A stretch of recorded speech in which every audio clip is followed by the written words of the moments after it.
Okay, so I used to own an Ender 3. Actually, I still own it, but it's in pieces. And it was really, this is the first 3D printer I've ever owned, and it was great because it was cheap. And I needed to know whether or not 3D printing was actually something I cared about or not. Turns out I did care about it. So several years later, I decided to buy a Prusa. And I bought the one I could afford, this one. Only I didn't buy it. I got as far as getting into my cart, looking at the shipping prices and trying to understand international shipping and how that works. This table is really confusing, and I got on a side tangent learning about Incoterms and all of that. And so I don't own one of these. Yeah, that was about 3 or 4 weeks ago, so I could have had it by now if I just finished the process. But now I'm not motivated to buy it, even though I saved up for this. Like, it took me 6 months or more to save up for this since last April, whenever that was. So yeah, quite a while. And I realized even though this is a really great 3D printer, and I'm sure it's going to be much more stable than my Ender and give me much more repeatable prints than my Ender did, um, I still am not looking forward to purchasing it. Like, it's not about the money. So what's going on here? Well, the problem is I hate CAD software. I hate this, you know, GUI. I hate this GUI CAD software that's out there where you have to like manipulate a model. You have to work on it in 3 dimensions and deal with the whole thing. What I want is I want a programming language that lets me do those same things. And I'm sure that Autodesk has some sort of command line language, but it just seems really obtuse. I didn't actually learn anything about it, so it just seems obtuse because it's not apparent. Like, it's not the default way to do things. Therefore, it's probably complicated and hard. Like, that's not fair to them. But anyway, that's how my mind works. So that's how I'm slicing it. And then I found OpenSCAD. This thing is great. It's a wonderful command line language. It makes perfect sense. Like, take a look at this. What does this module do? It makes a whole array. It needs a bunch of x-axes, so it needs a bunch of points, a diameter, a height. Okay, so we're starting with a cube. We translate it in various ways, and then we translate it again, and we do our array. So then, yeah, we're doing basically holes inside of something, inside of our parent thing, most likely. Anyway, I can't actually remember exactly how it is, so I don't quite remember. But the point is, it's relatively simple compared to these CAD programs that require you to manipulate an object in 3D space. Because honestly, those require dexterity. Like, I would kind of consider that similar to athleticism. You have to kind of, you have to really work with it. And it's just really much easier for me to use a language like this where you define the part you want and you just do it, right? So that's great. Anyway, this is someone else's CAD file. I didn't actually do this. Someone named Poly555 did and made a whole big project, which we're not going to get into. OpenSCAD is great. It's wonderful. But it has one major problem. It does all of its rendering and stuff in one thread. It's not multi-threaded. And the other major problem is it's based on C or C++, one of the two, and I'm not going to modify it. I'm just not. I'm not going to figure out how multi-threading works for this. No. So I'm building my own. And that's where my problem starts. See, I've got this, let me close Steam, I don't need that. Also, can you see anything that I'm doing? No, you can't. I'm sorry. Let's fix this. Desktop 2. Boom. Transition. Ah, there we go. This will make much more sense. I could restart the video, but I am too lazy. There we go. Okay. Started with an Ender 3. Then a Prusa. I almost got the Prusa, you can see. Like, I got this far and just didn't quite order it. Yeah. Anyway, let me show you an OpenSCAD file, actually, just so you can see what it looks like, since I've been talking about how great it is. This guy made this little case for this thing, and probably the keys, I'm not sure. And here's some of the library code he had here. So this is not like really complicated stuff. This is basically a function where you have these parameters that come in, and it creates this shape. Sometimes it will use the it will use the shape surrounding it. Like you can insert in a specific spot, and you can have an indirect reference to other shapes. But that's not really relevant to what I'm saying. The point is, I want something like this instead of something like I don't know, Tinkercad, let's say. Anyway, Tinkercad. I don't want something where I have to manipulate objects in 3D space like this. It's really, really hard. Here's an example. I don't want to download it, I just want to look at it. Anyway, whatever. Like, having to manipulate objects directly in 3D space is complicated and hard. I don't want to do that. I just want to write some code that does the manipulations for me, because that is much easier. It's easier to get it right. It's easier to repeat, because like, trying to repeat something with your fingers on a mouse, like, it's just complicated. So just typing is much better. Anyway, so that's the whole deal. And I'm making my own CAD software. And it's probably going to take forever and never actually get done. But that's what I'm working on now. So I'm calling it HasCAD. I haven't released it to the public, but if I do, it'll be an MIT license. All right, when I'm saying I'm releasing it now, I guess, in this video. I just haven't released it on Hackage. This is going to be a Haskell program, mainly because, honestly, I think Haskell is probably one of the best programs for doing parallel processing, or even concurrent processing. Like, it's one of the best languages for talking about concurrency and stuff. It has like software transactional memory and stuff that I can dig into if I need to. I probably won't need that. But at the point, I just like having that available, where it's got that really type-safe support for concurrency and parallelism. And honestly, I just love the language. Though I did consider doing this in C# briefly, but the problem is you can't get Visual Studio on Linux, and I'm developing on Linux. Like, that's my home box. That's what I'm using. It's perfectly good for work. It's what I use at work. But I didn't buy that Windows laptop or that Visual Studio license, so there you go. Okay.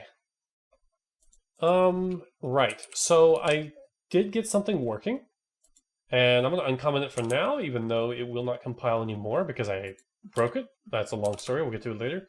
So I made this thing to draw out the axes, and then a grid, and then to actually draw a shape called my shape. And you can see here these points. Now, this is a two-dimensional thing, because basically I just want to set up, let me actually just show model body. Let's take a body, for example. This is basically a three-dimensional body. And then you have faces, which are two-dimensional. And a face mainly, the normals are probably not going to stay. I don't know if that makes sense here or not, but we'll figure that out later. A face mostly consists of a face loop, which is just a list of vertices. Yeah, and a vertex is just, especially 2D vertex, is just a couple of doubles or ints or whatever. So that's pretty simple. There. So that's all great. Anyway, so I have these vertices here, you can see, and I'm creating this, yeah, I'm basically just taking every list of these and creating a vertex from it. And then that gives me an edge loop, which I can then use, and I can then draw those edges using the draw edges command, which probably has been rewritten by now, but we'll see. Oops, didn't mean to do that. Okay, whatever. Render Cairo, that's probably it.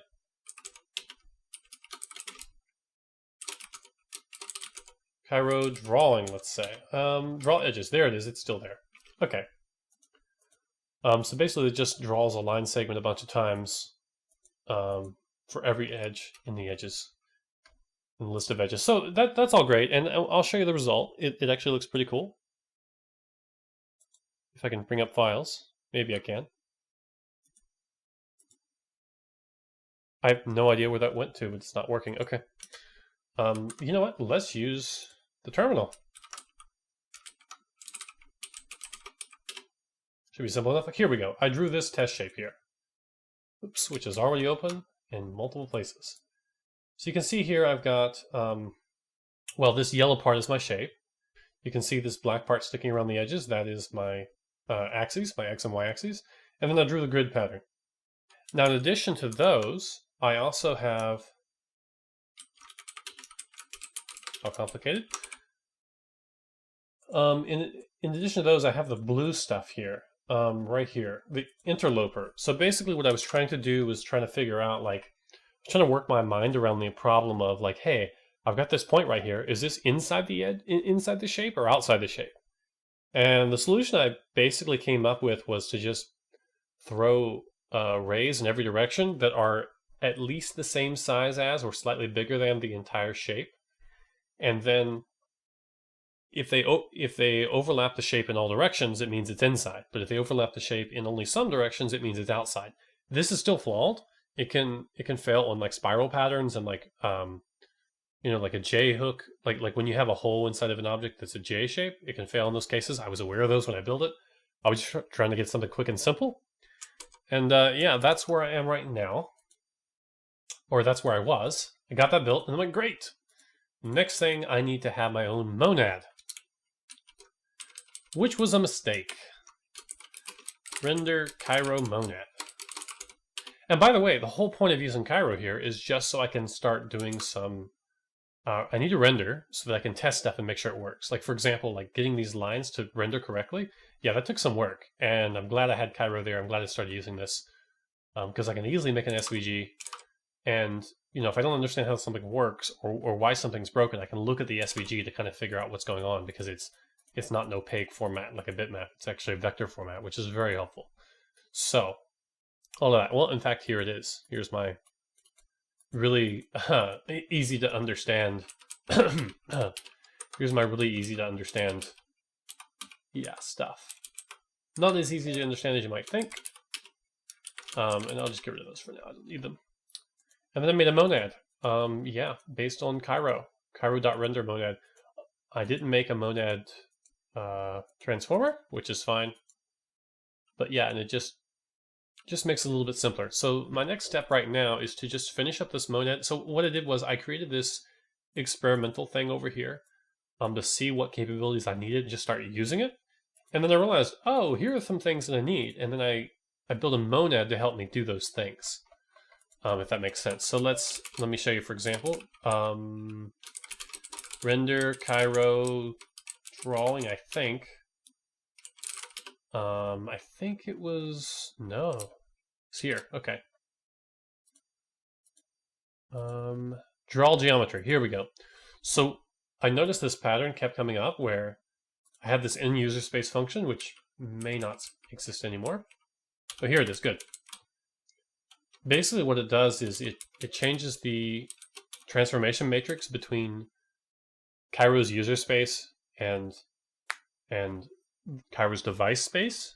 Cairo's user space is whatever you're doing, and Cairo's device space is the SVG you want to produce in this case, or the image you want to draw to. So like having those be different is good because I can set my user space to match these units so that I can have shapes that look like this. Which is great for positioning where I want the vertices to go. The problem is I don't want to actually draw shapes in user space because then they'd be really, really thick, or I'd have to use some really weird small decimal to get them to look a good shape, and trying to get that to avoid aliasing would be really, really tricky. So what I did, my compromise was, I would draw out, let me see if I still have this, draw axis, here we go. I would draw out the shape without actually stroking it. And this one does do stroking, I think. I don't know. I would draw out the shape without actually stroking it, and then I would leave the user space, go back to device space, and set the line width and stroke it. And I did that all through here. And you can see this is all broken up by that. So I created a function to do that for me called draw geometry. So you have this part that renders inside the native geometry, and this part that renders in the device geometry or the surface geometry. So it's pretty simple. So basically, I just save the old geometry, I set up the new geometry, I do the in geometry part or the native geometry part, and then I lift, and then I do the restore, and then do the surface. So that's all great.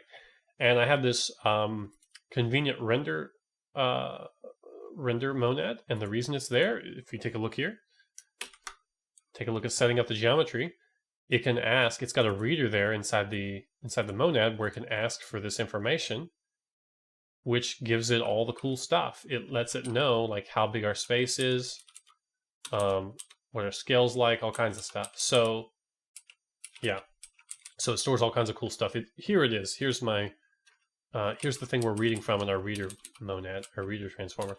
So you can see here's the bounds, the width and height, the units per inch. So I liked 5 units per inch, which basically means that these grid units, 5 of these fit in 1 inch. And then dots per inch is 72. I just leave it set to that, but I like having it available where I can, I like calculating it instead of just hard coding it. And then I have an image file path, which helps with the, which helps with rendering it to an SVG specifically. And then I have a snap mode, which snap modes are really cool.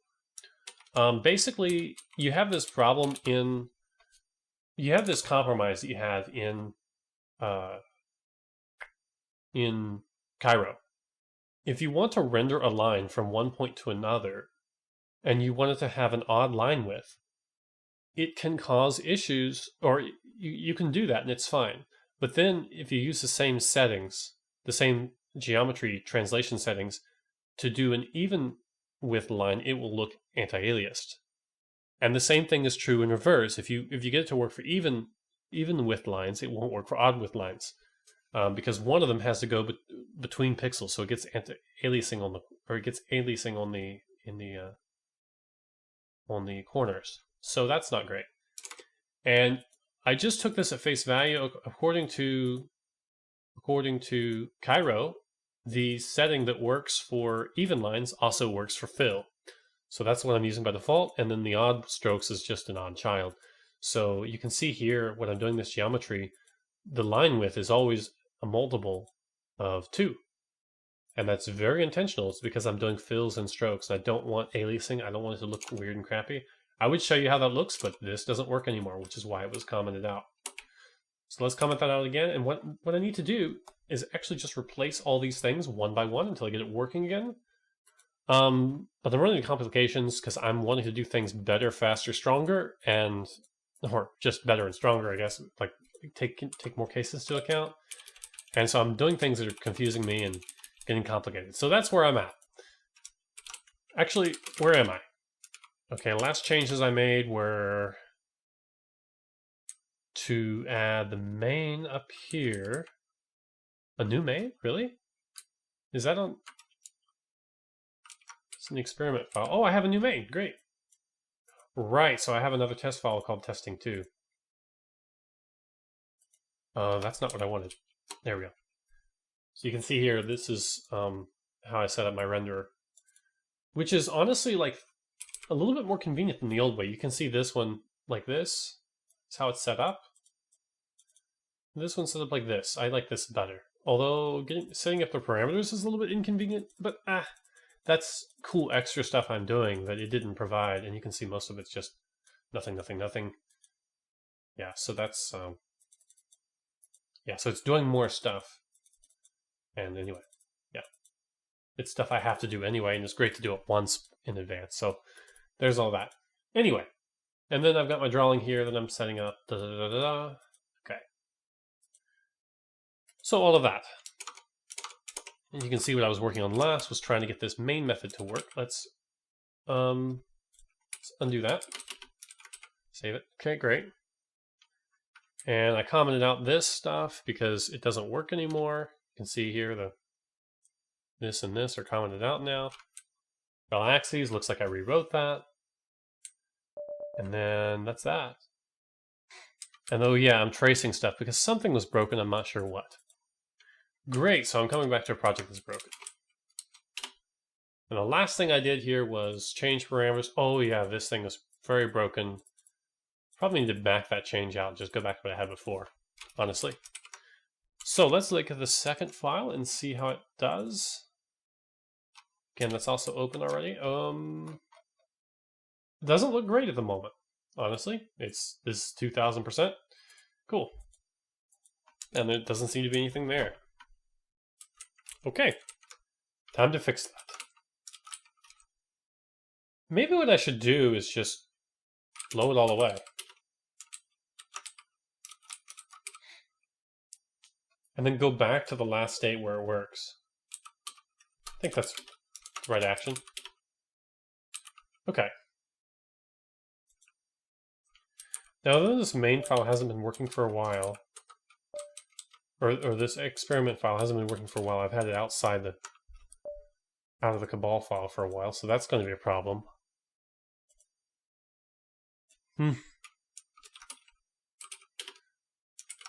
Let's not do that. Let's take what changes we have and just see what happens when I run it. Okay. Build and REPL. Looking good so far. Let's run the main. Okay, it gave me some debug output and then this. Okay, so I'm having a problem with setting up the file for the first time, I believe. So what I need to do right here is figure that stuff out. Geometry bounds. Bounds, get geometry bounds, boom. That's this method. What's breaking here? Okay, so tab edit testing. 2. Load file. Okay, so looking at this file, our bounds here are our width is 5 points and our height is 6 points. That's clearly very wrong. Very wrong. Okay. Okay, so that's a good starting point. What I need to do now is just get this to work more sensibly. Maybe, though, instead of trying to fix what I have, maybe what I should do is just start over a little bit. Like, delete things that are broken and then reimagine them, because I don't remember how they work, and they're clearly broken. So, yeah.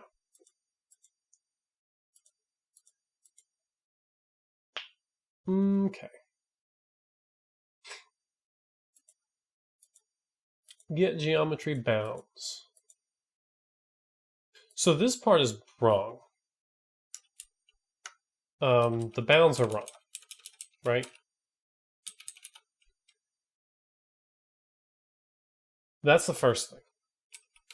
Regardless of anything else, this needs to be fixed. Okay, so what's it doing wrong? Min bound is in vertices, right? Oh no, it's right here. Oh, this is in the vertex module. Okay. This information hasn't changed any at all. I think the problem is that these bounds are inside the geometry, not outside. Okay, so the problem isn't that the bounds are wrong. The problem is I'm using them incorrectly. Okay. I think I can fix this. Here are the bounds we're using, geometry bounds. I do want these to be inside the native geometry. My native geometry, not the device native geometry, because the device could change. I want to have the flexibility to change the device later without affecting anything else, and I don't want these numbers to be shifting around in memory. But the ones that get printed to the file, in other words, the device, have to match that device. Okay, so where I'm using these geometry bounds to set things up, this is what's broken right here. Yep. Those things have to go through conversion. Okay, so that's simple to fix. We just need that calculation to exist outside of everything else. So what we want to do is, let's make a method for this. Get geometry bounds as device units. What a wordy name. And we need the whole thing, the whole parameter. Okay, yeah. 2. Pretty sure this uses doubles. Let's double check that. Yep. Okay, I stuck with doubles. That's good. So that's the type. And we take our render. What do we call this thing? Space. Equals. Okay. Now, one thing would be good for me is to remember what that's like. So render Cairo monad. Excuse me. Need to remember what this thing looks like. Here it is. Yeah, okay. This is stuff I would have remembered a week ago, or 2 weeks ago, or a month ago. It doesn't matter. Okay. Equals go. Where go equals undefined, because I don't know yet. Okay, what do I need to do first? I need to take these two guys. You know what? I need map both, don't I? I keep using map both so often, I need to actually just bring it into a... I need to bring it into its own module.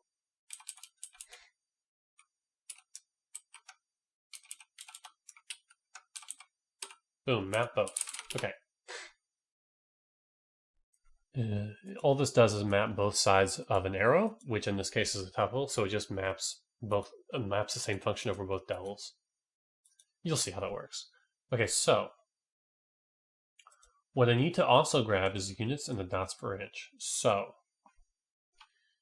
units per inch equals space, DPI equals dots per inch space. Just to make life simpler, actually can go there. Okay, great. Now, all I need to do is do the correct conversion for both of them. Okay, and I've done this conversion somewhere else. I don't remember if it's right or not, but I need to do it consistently everywhere. So I think 2 device scale might be adequate. Ooh, look, I already did that. 2 device scale. I think this is what I want. And I remember this being broken, so this is the issue. You know what? I'm rebuilding this, and this is exactly what I'm trying to do. I'm rebuilding the same thing. Let's close everything in between here so I can see the two of them together.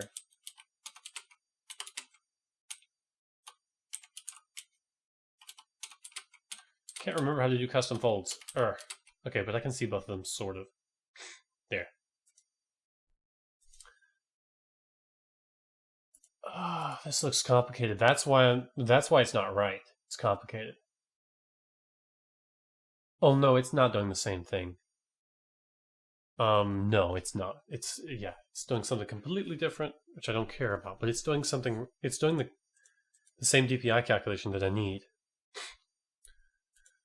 So I think I need to make a new function for this. Internal function, native unit to device unit. Okay, so I want to pass in the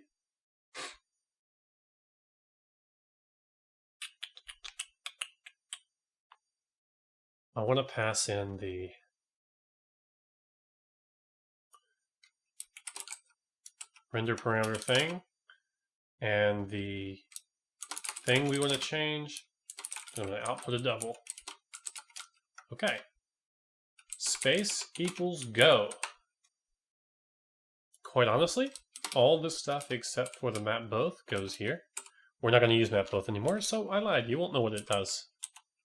Okay. So, equals go, which is going to be, you know what? We don't need that. It's going to be simple.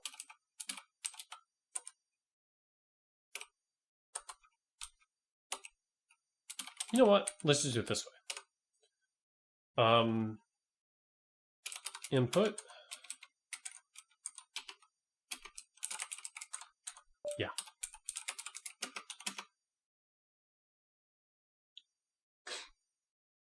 Okay. That's just going to confuse me later. It's not any convention that I'm aware of, so it's just going to confuse me. Okay. I need to do this calculation. I need to calculate the scale first. DPI over units per inch. DPI over UPI. Fine.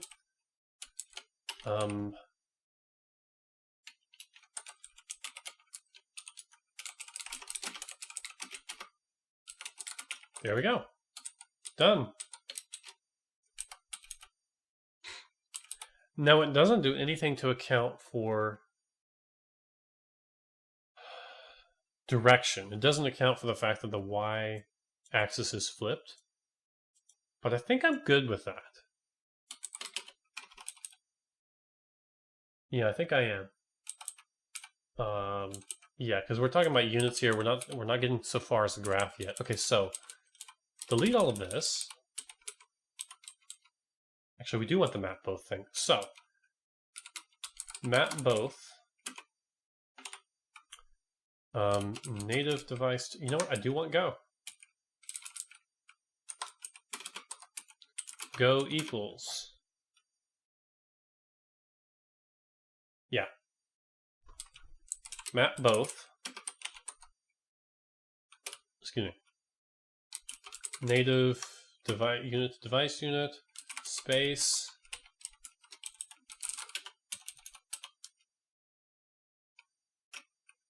I want to map it over geometry bounds of the space.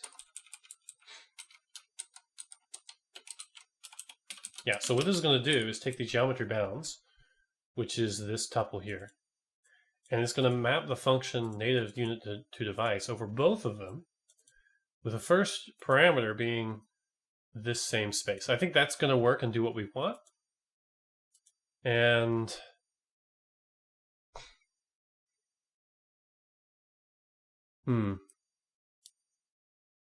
yeah, well, I'm going to have to.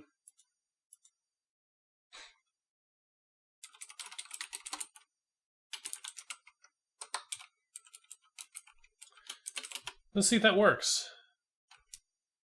Now, that's not going to fix all the problems in that file, even if it works. But here's to hoping it fixes the one problem we were trying to fix, which is that the size of this file is way too small. That might also fix this, but I'm not entirely sure. Might fix only one of them or both. Oh, great. Perfect. Okay. For whatever reason, the width of this is 1 unit and the height is 86. So a little over 1 unit. Because, well, sorry, 1 inch. 1 inch, and this is a little over 1 inch. For whatever reason, it fixed both of them. That's great. Testing 2, it looks like it's working. Except that's really thick and fat. Okay, that's another problem, though. That is not the same problem, okay?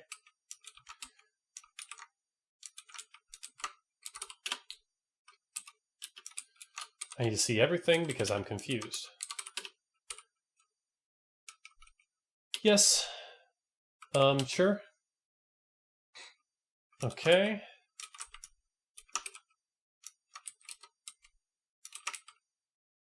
I think it's F11? No. Control F11?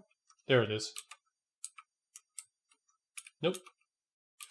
Anyway, search for any spaces, and then the end. Why didn't that work? Space.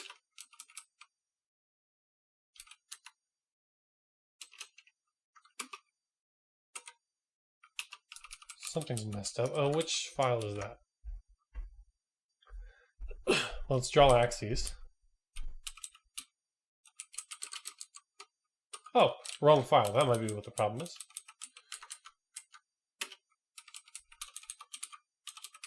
That's still not working the way I'm expecting. Oh, yeah. There. It basically just shows me all the extra spaces on the end of a line. There we go. Let's try again. Yes, yes, yes. Yep.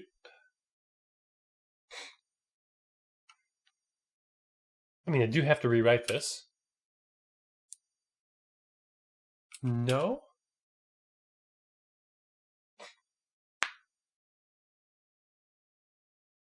I'm going to have to make... unfortunately, there's 2 separate changes I'm going to have to throw together.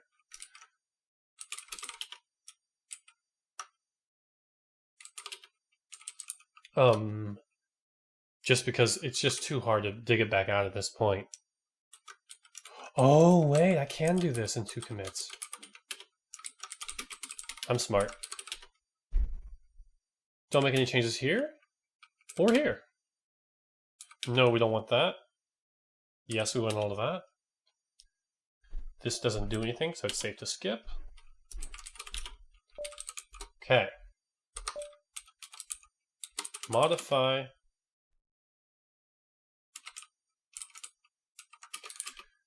to convert.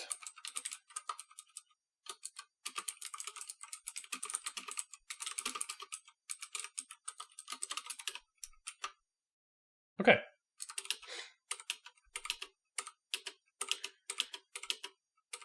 No. No. Actually, this commit I don't want to make yet because it's slightly broken. Those lines should not be so freaking thick. Why are they so thick? Draw axes. Okay. By the way, we had a new thing, so let's run hashtags. Okay. Draw a line segment.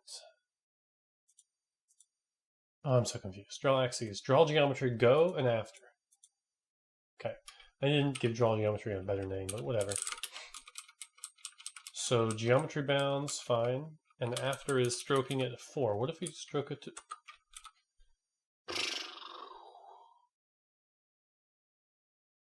I don't think there's actually a problem. Let me go to 100%. Yeah, those are fine. The width of that is fine. Let's go to this one. 100%. Those are about the same thickness. The issue I have is that this is just too dang small, which is the issue is caused by here where I'm setting the size using my shape, right? Pretty sure that's what this does.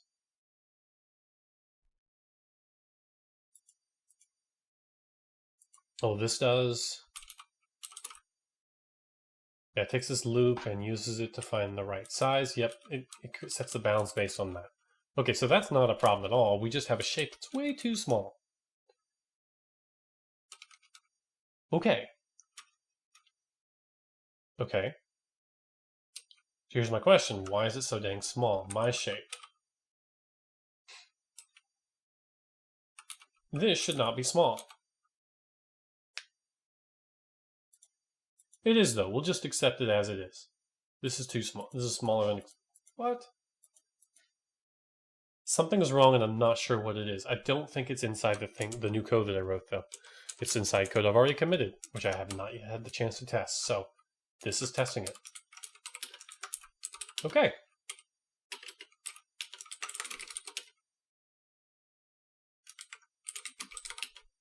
Oh, right.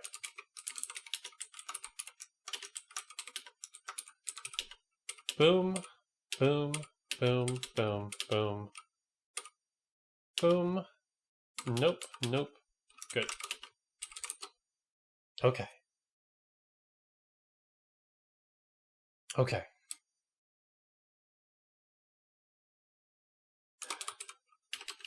Add experiment module back with a new main draws the axes. That's all it does is draw the axes.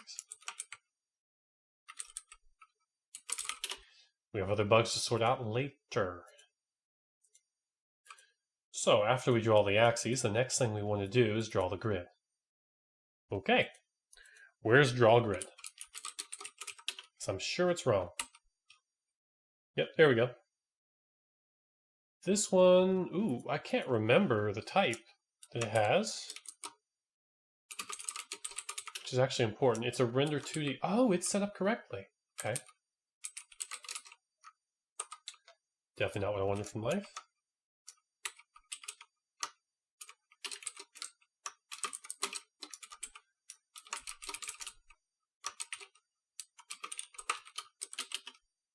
Okay, let's see how this works. It's either right or it's wrong. I've already converted that one, that's the point.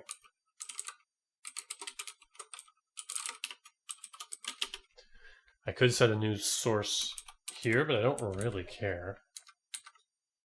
Let's do it though.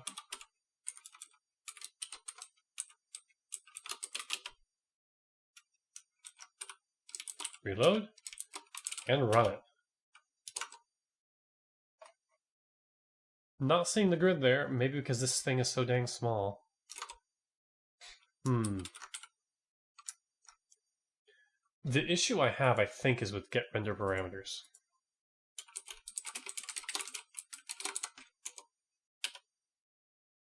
go there. Okay, I'm starting to wonder if maybe this is okay. Render parameters go. Geometry bounds is bounds. Get geometry bounds. Is this the new code I just wrote? No, it's not.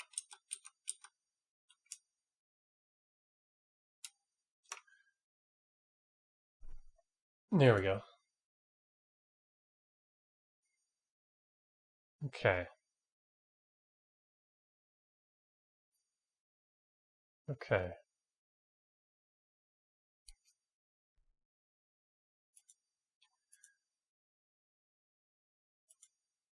Okay, so what I need here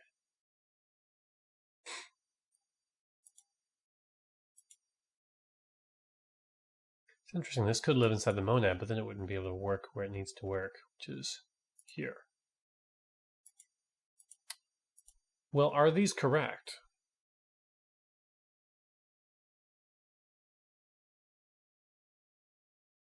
What am I tracing?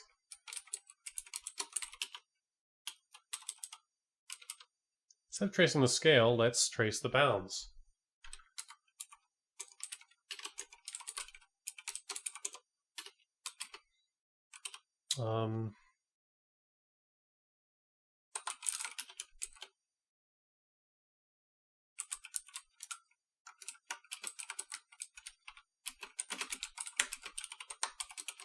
Get rid of that.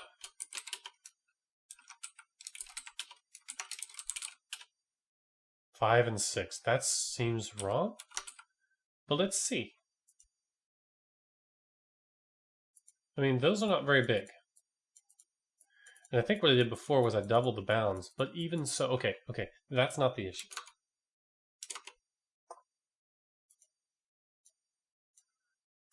That's not the issue. The issue is something in the grid, actually.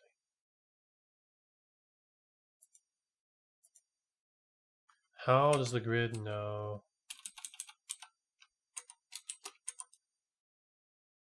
Grid lines. Okay, I think the grid lines are broken. Let's see.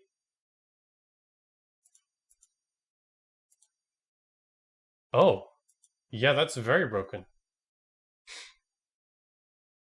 For one thing, we don't know the size of the grid. We're just doing something random and arbitrary. Okay.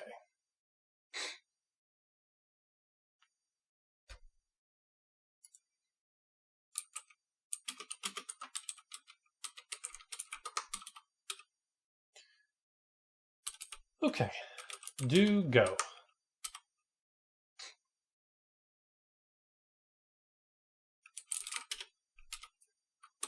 What I need to do is get the bounds. Get geometry bounds. Nope.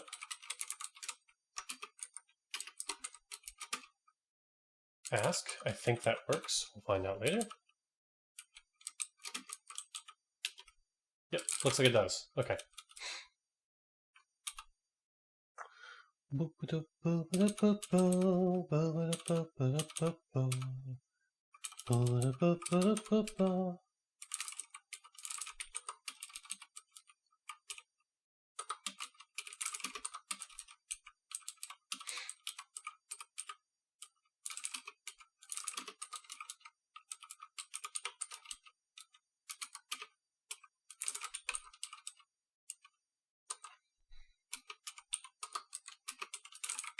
Here we go. Okay. You know what? We can do something even simpler. There we go. That's simpler to that. Okay, great.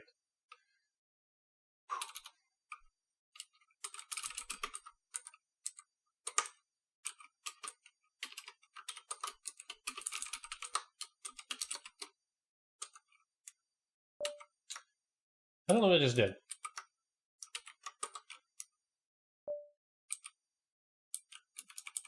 Cool. I think that's right. If it type checks, I'm fine with it. What I need to do is go ahead and take these bounds and make use of them. So what I don't know from the bounds is, I don't know where the... Ooh.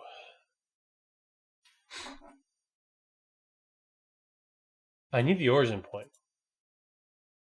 I can assume the origin's in the center for now, and then I will have to go back and fix it later when it's broken again, which will be a tedious process just like this one. Or I could set the center point. Problem with setting the center point is I don't have the right conception of it right now. Like, what I want to do is say, okay, given this width and this height, the origin point is midway in the middle of the height. But how do I define that exactly? It's not native coordinates. It's not device coordinates either. It's like the offset from the top right corner, if you will, or the top, or the bottom right corner, or sorry, left corner of the grid. It's going to be either the offset from, I think it'd be the offset from here, honestly, and say, okay, go this far up the height, go this far up over on the width. And that's where your origin point is. But what I'm going to do for now is just assume that it's in the center and just use that calculation everywhere, because I'm not really sure how to represent it, because it's not really... I mean, where's the origin? The origin's at 0, 0. So that doesn't really tell me information. You know what I mean? Like, and it's weird. It's a weird thing because it's, you know, it's halfway across the bounds. But that's not the right thing. It's halfway across the bounds, but it's not like at point 1, 1. It's at point 0, 0. You know, so just it's not also at point. It's also not at point like what? What's 72 divided by 2? I have to know now. It's not at point 36 either. You know, it's not 36 across. It's some other number. Okay. So for now, because I don't understand enough, I'm going to just assume, at least I'm assuming less now, right? We were already assuming that before, but we're also assuming a certain bound. Okay, grid lines, new vertex, bound. Okay. And I just need to find the bounds. Yeah.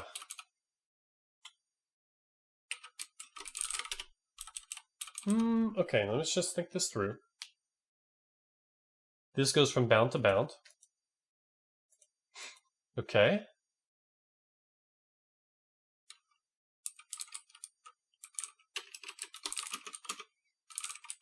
Perfect. Negative, half bound, half bound. There we go. Vary. How many do we take? We take bound. We take the floor of bound. Seal bound. It's either seal or floor, but I think seal's fine. We might be painting outside the visible area, but that's okay. Better than nothing. Negative half bound, I think.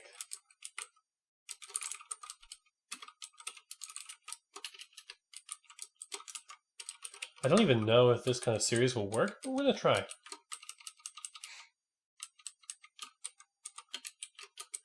Boom. Okay. I could do take while, actually.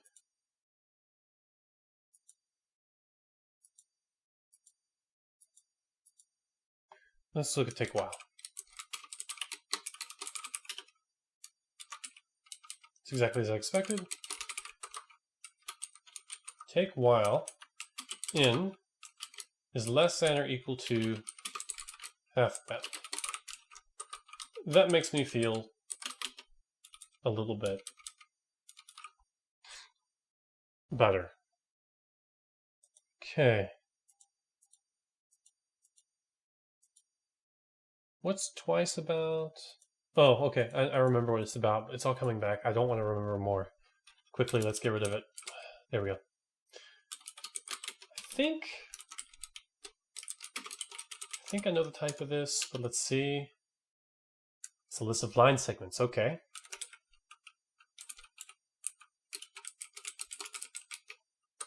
Let's see if this compiles first before I do weird crap. It's not going to. It's going to have... Yep. Called it. Oh, that's easy to fix.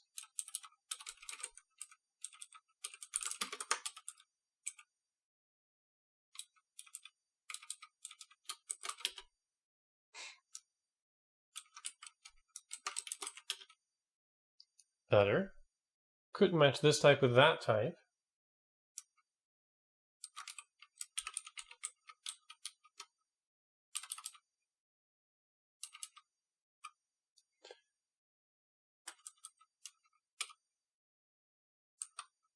Oh, that could be the cause. You know what?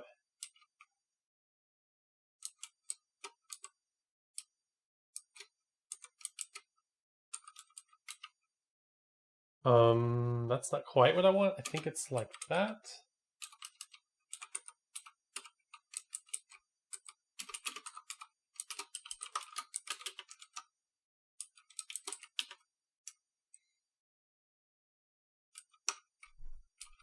I don't remember. This is good enough for now. We can play golf later. If this works, now let's go back and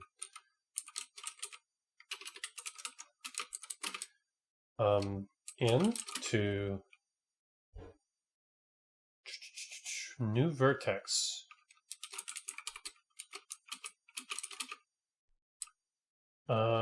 List of what? Line segment.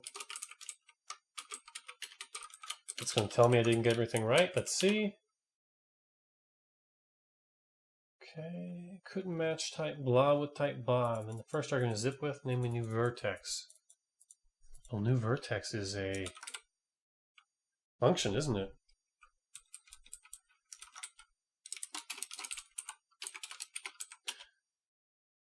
End to end, yeah.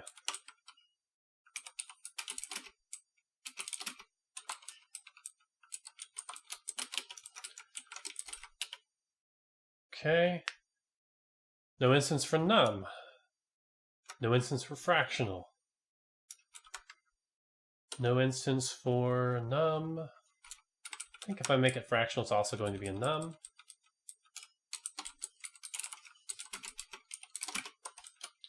Which is all moot because I'm using doubles consistently anyway. I just want my very basic types to not care. And it needs to be in a num.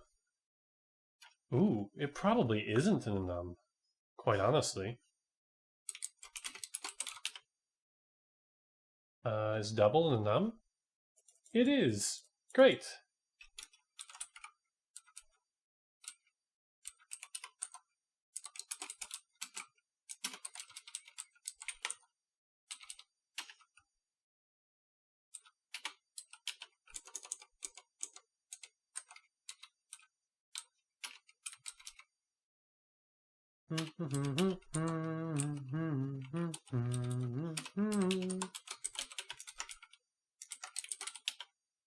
Of course it doesn't.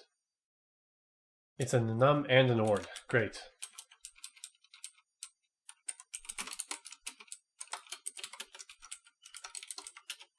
Okay, great.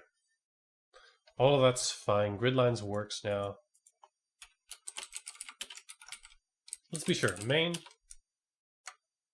Because I think it's right. Get rid of that.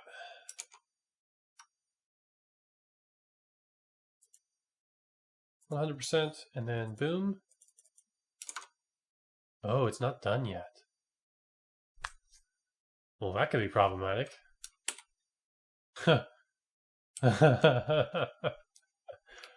How far did it get?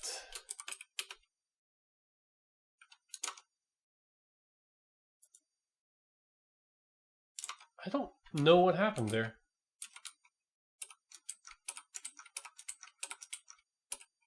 Yeah, I really don't know what went on, but clearly grid lines is not working as expected. I bet it's this part.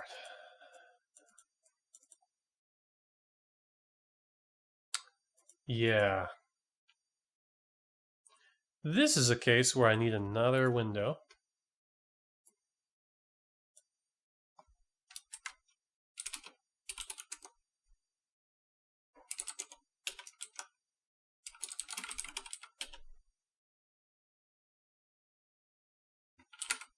Oh.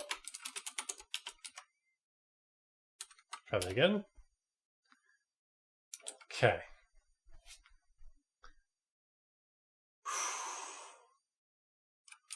Let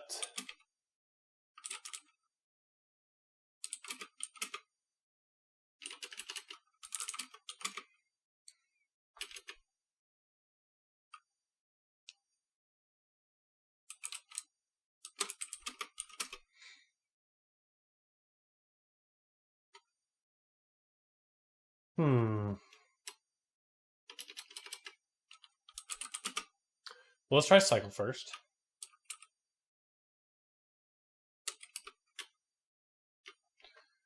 Let bound equal 10. Let half bound equal 10 over 2. So far, so good.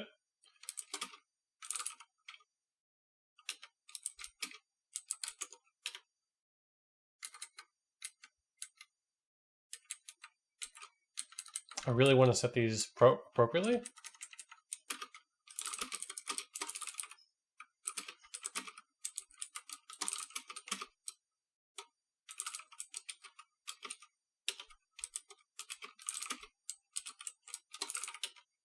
Great. Okay.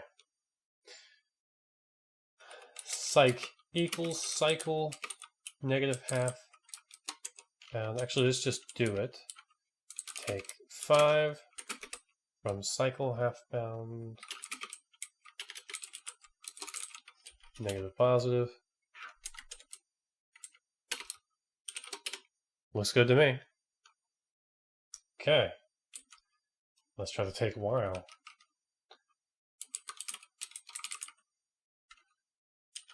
Take 20 from what parens here because I'm confused.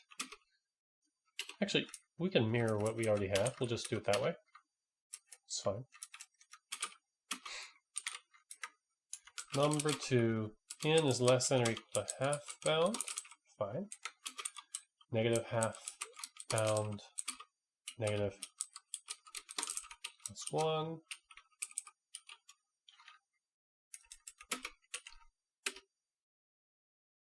Okay, I think the problem with this is it gets too big. Oh! Oh my goodness, that's so confusing and hard. Okay, so I see what I did wrong. Oh my goodness. I don't like math. I don't like arithmetic at all.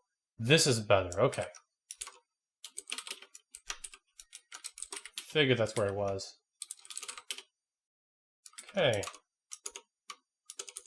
So far so good. This exists, but I'm not seeing anything happening. There should be 5.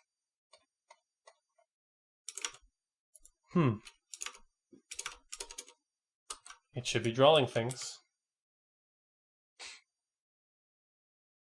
So let's see. Grid lines. We have a bunch of line segments. Okay. That's why I have a new vert thing, so I can flip it.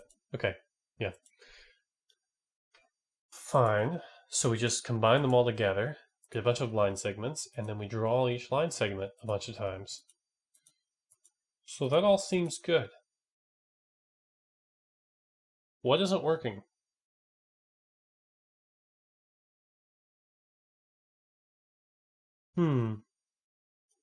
Oh, I see the issue. Okay.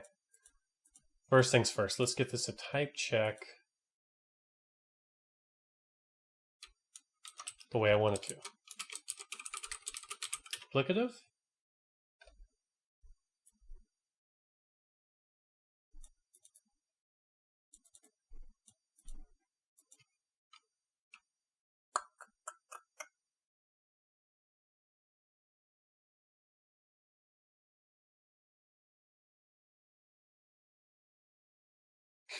I really thought this would work, but it won't. It's basically fmap.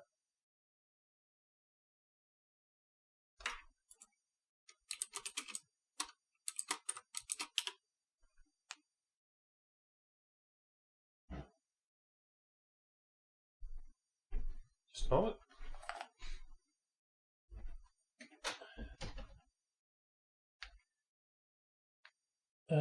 Yeah, this basic. Ooh, it's similar.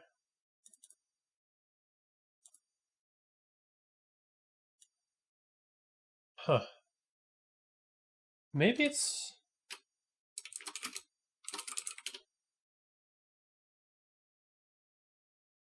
That's it right there. That's what I'm wanting right there. Yeah. Well, that makes sense because it's exactly what I'm. Yeah. This is the bind operator, which is emulated by this guy. This does the bind thing, so that totally makes sense. Let's see about. Good, that exists. Exactly what I want. So go.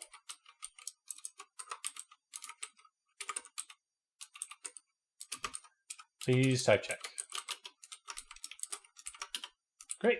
I'm not even going to check it. Okay, so that's what I'm doing now. What I need to do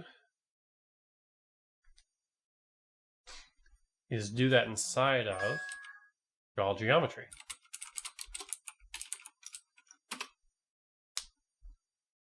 Yep.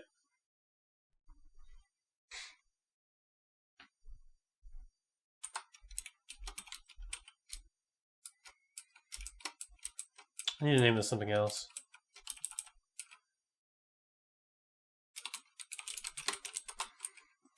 We can't have like 3 things named Go, can we?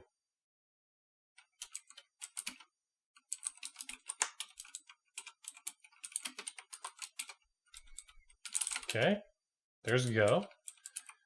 After equals, actually I'm just going to do after here. Okay. What was draw grid before?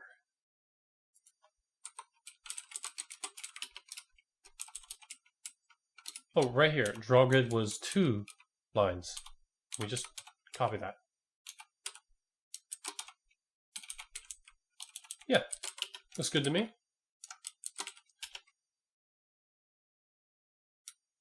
Oh, I know the problem.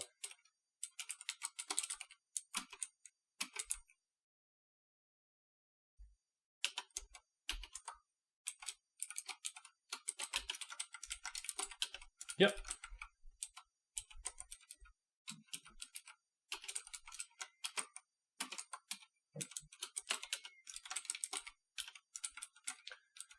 This is an obscene number of dollar signs, but this should all be fine. Okay, fine.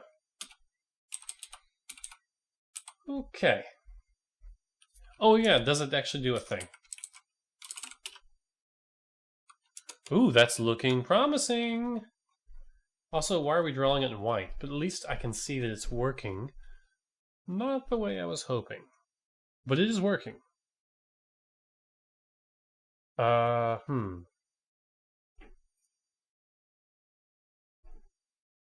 can see we're drawing some white in the top and the bottom, but we're not connecting that.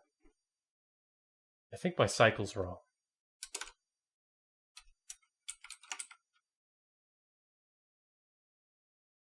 Oh, of course. We need both the X bound and the Y bound. So we're going to call it on bound and off bound or something.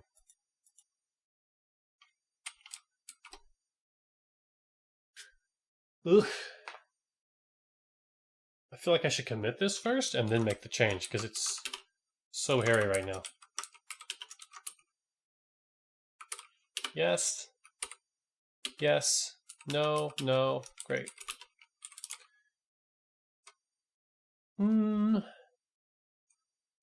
Mostly fix up draw grid?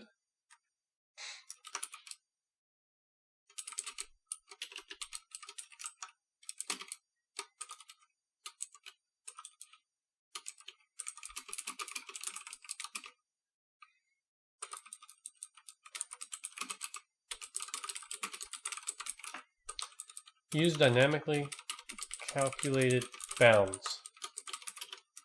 That totally fixes so many problems. It doesn't fix all of them, but it fixes some of them. Okay. I need like an A and a B.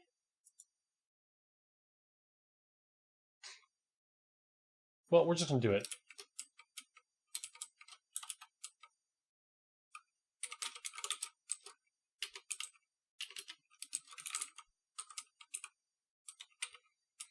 That's confusing.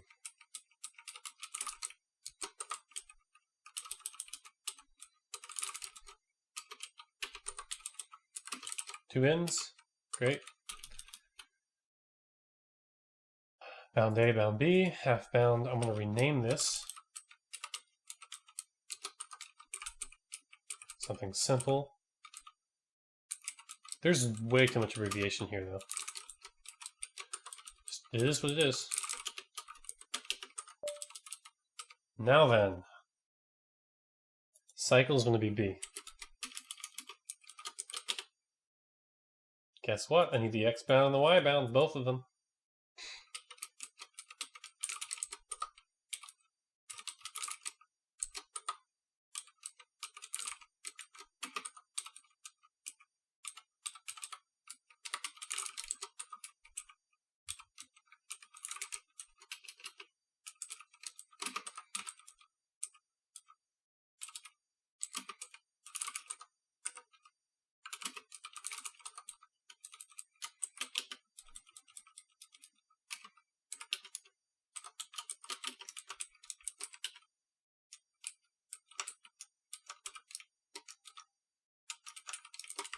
There it builds.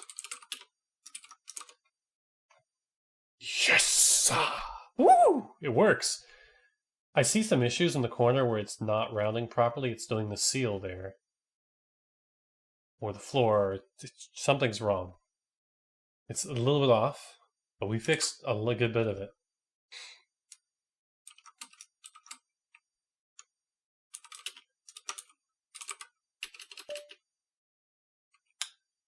I'm going to get rid of the bug tracing, I think, so that I can... I don't need to.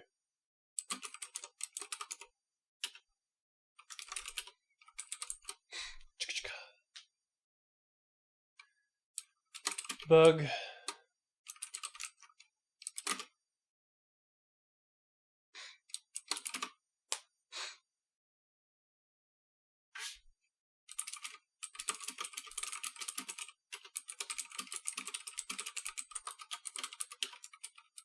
Yeah, I think that's pretty obvious if you look at it. Okay, so...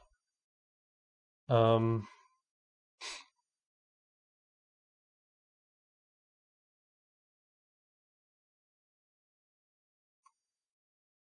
going to remember in a year what's going on there, but whatever.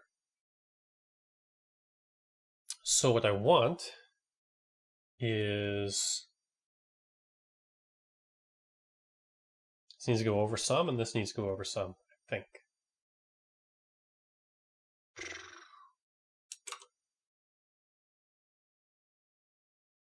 These are really small, though. Like, let me look at 100%. Those are really small. And they shouldn't be white.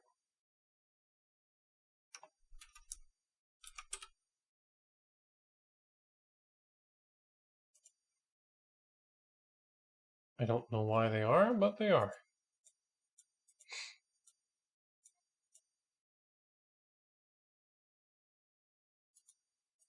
Oh, that's why. Right.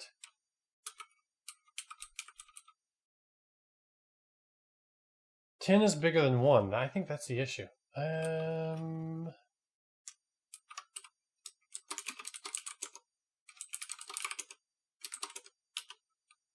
That's it. That's it right there. There's the issue.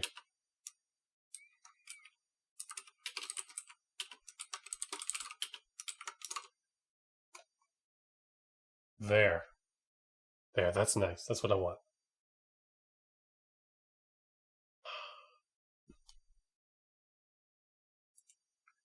Let's get 100%. Yeah, okay, you can kind of tell.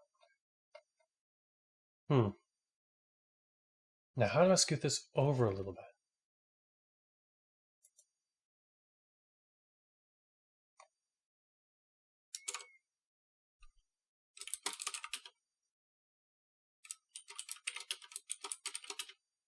.5, that's the X.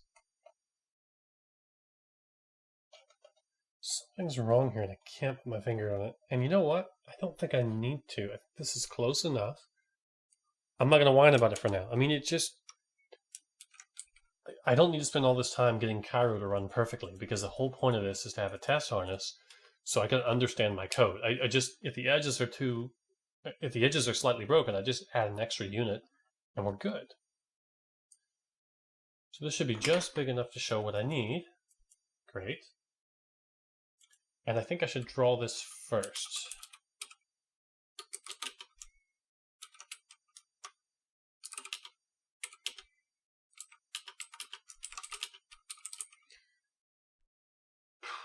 Grid.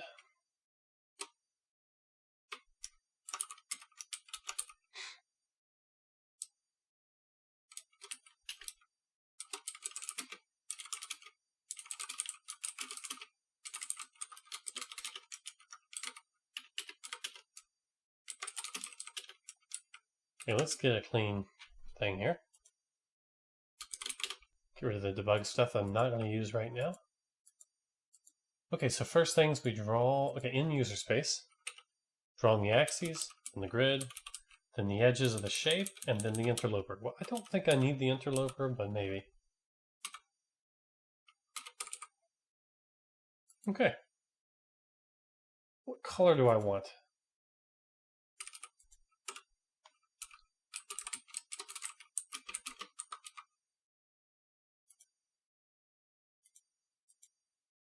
Oh.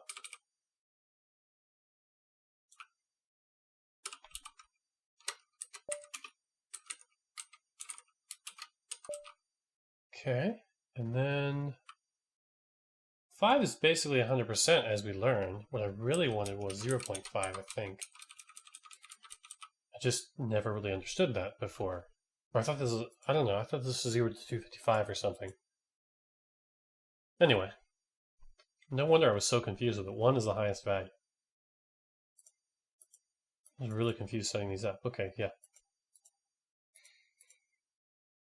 Okay, so this is what I want to do next. Draw edges, and boom. Now, I've already done a lot to simplify this, and I can already see an area where I'm going to do it again, the color and everything. That's another thing I'll need to fix.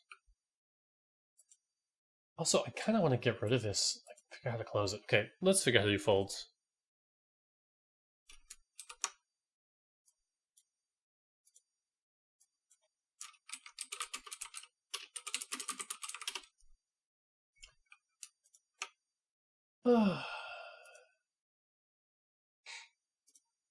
Basically repeated the manual.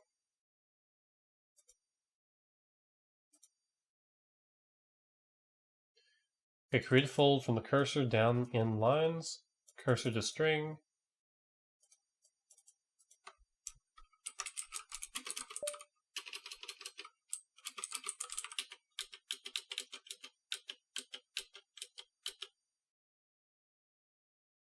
Okay, I think I just want to do a fold ZF number J. P. Oops. VAP. That doesn't do it. V percent. There we go. So ZF percent.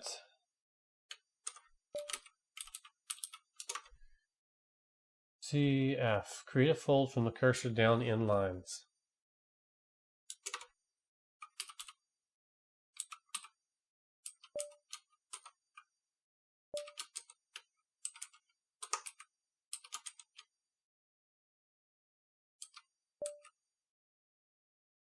Cannot create fold with current fold method.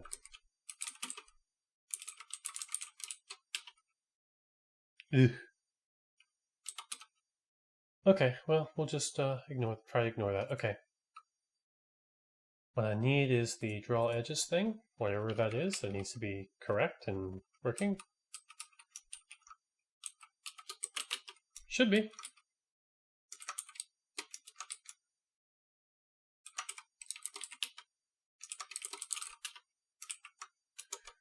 Okay.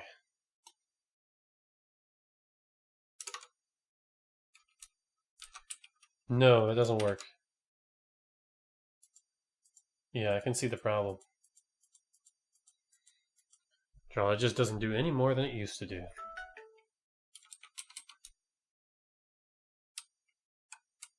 So let's go back.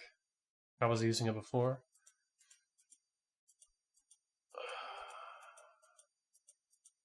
I don't want to change draw edges at all right now. So I'm going to make my own.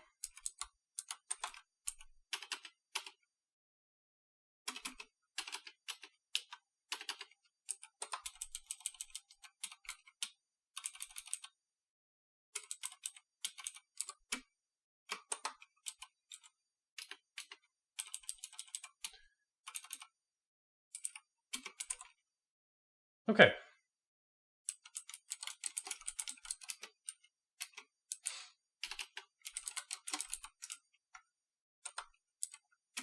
Draw geometry.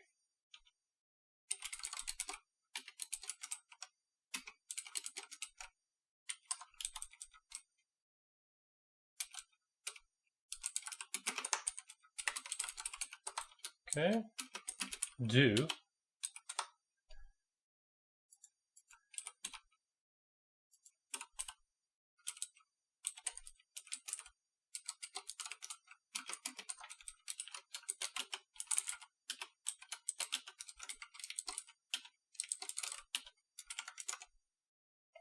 Okay, so here's this. And that shape does not fit. Okay, so there's the problem I was having earlier, and I'm still having it. And it looks like the problem is not... Okay. I just need to understand this better. Well, for one thing, the origin is in the wrong spot relative to this shape.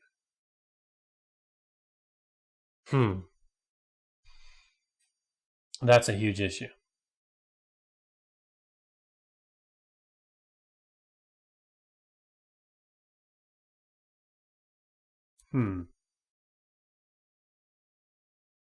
No, it isn't, actually.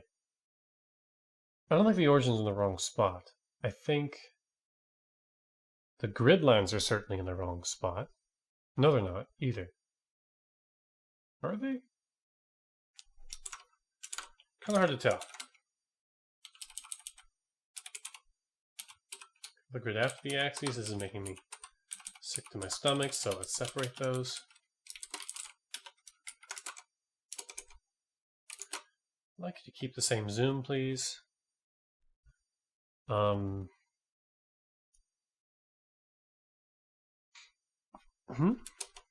I didn't reload it.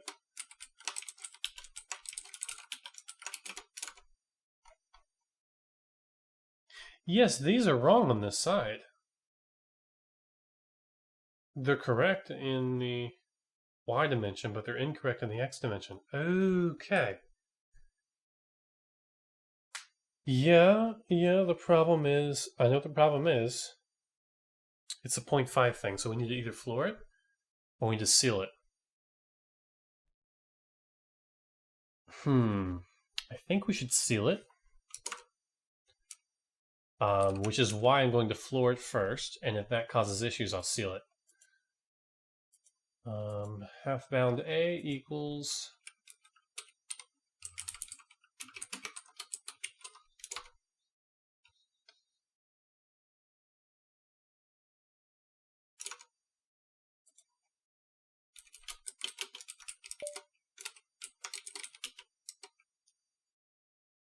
could not deduce real frac from their use of floor.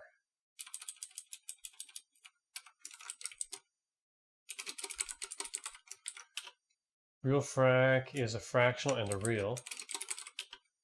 Real is a num and an ord. Okay, so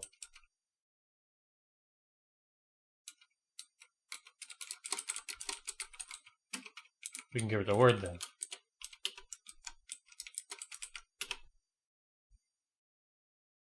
Could not deduce integral from the use of floor.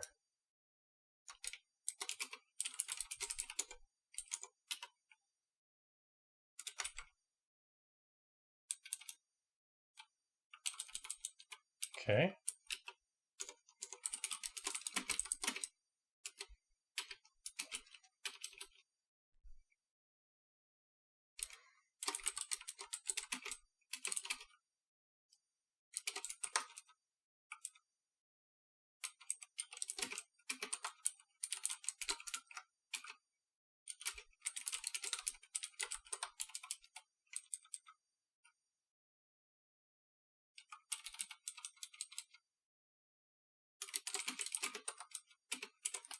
backwards there.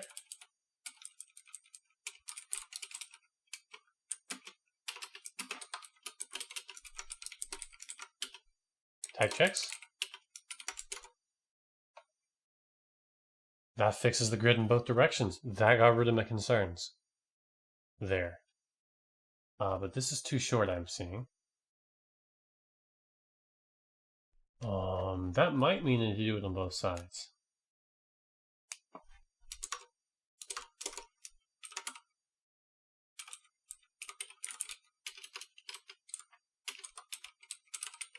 Friends don't make sense.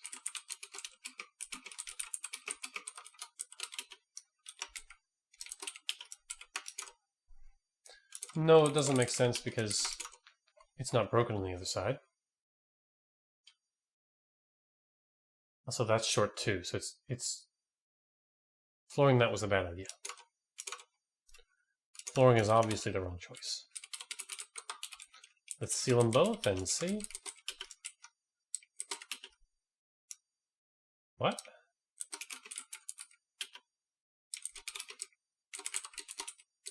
It's called sealing? It is called sealing.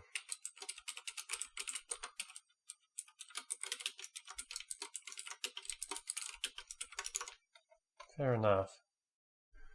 Okay, so now the axes are wrong, but at least the grid lines are correct. Maybe I should draw the axes using the same method, actually.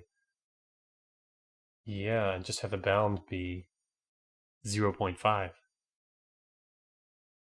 No, we'd floor it. Yeah, we'd seal it. That wouldn't matter. It'd make extra grid lines. Oh well, we should use a similar method to calculate that. Okay. That's looking pretty good.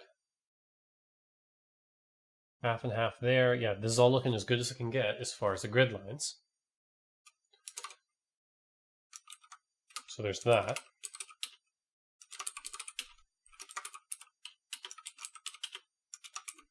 No. Yes. Yes. Yeah. Bug. Seal the half when the bounds are not evenly. 2.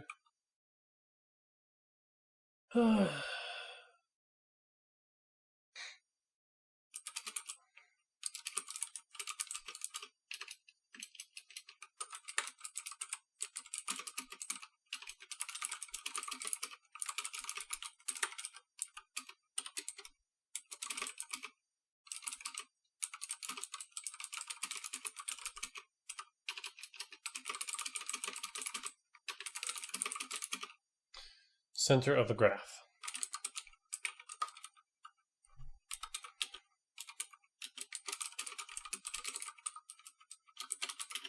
Okay, I just realized what my issue is, I think.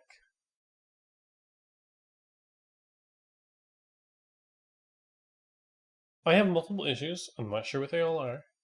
I might know one of them. Okay, so let's go back here. Man, this is really complicated, huh? Let's look at my shape. Okay. Okay, so... Cool, I don't have to use that anymore. That's nice. It's a little bit shorter. Okay. What I want to do here is see both of these side by side.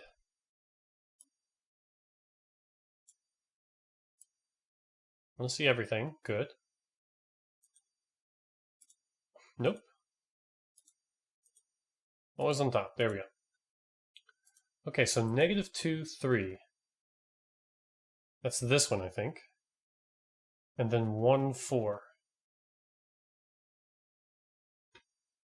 Well, 0, 2.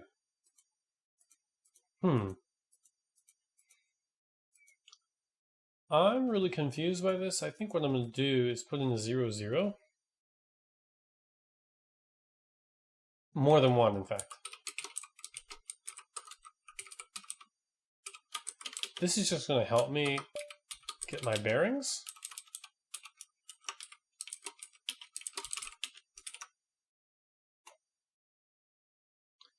Can I tell this thing to just zoom in all the way? Is that a setting? Best fit.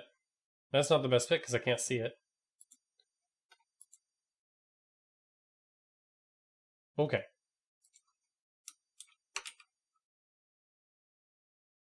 In fact, this is really hard because it keeps changing. Okay, okay, so I was right. This is -2, -2, 3. 1, 2, 1, 2, 3. It looks like the axis origin's at the right point. That's something we've sussed out. Okay, so we can get rid of that one. And then we have 1, 4. 1, 1, 2, 3, 4, which I'm not seeing here at all. Oh, 1, 4 is up here. Boom, boom. Okay. And then 2, 2. And then 0, 0. And then 0, 2, which would be there. Get rid of the 0, 0. And now oriented as well as it can be. Okay, so -2, 3. 1, 4, which is up here. And then 2, 2, 0, 2, 1, -1, -2, 2. Okay, I see what's going on. We have enough room to show this entire shape. But this shape, but not if we center the shape around the origin, 0, 0. We don't have enough room to do both of those things. So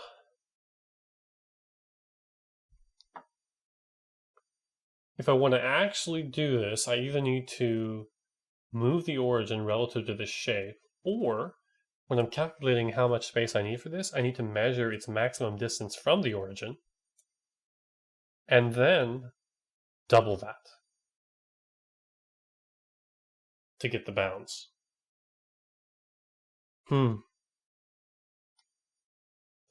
I'm going to go the easy route for now. I think that's the best.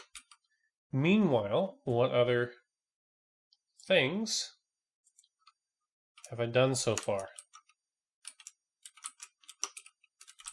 I'm confused. Confusing myself. Yeah, drawing a shape and drawing grid. Oh, what? Didn't I? I swear I did things here. Oh, no, I moved those just for debugging purposes. I don't need it. So we can undo that part. This I don't need to add yet. This I don't care about. We don't want this until it's right. Okay.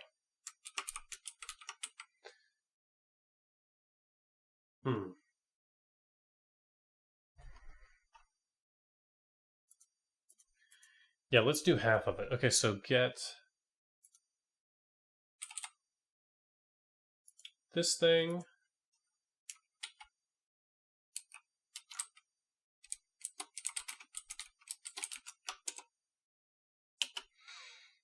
Here we are. Where do we take the loop? There we go. Boom. Size of the given geometry. That's still a useful function, but it's not the one we want to use.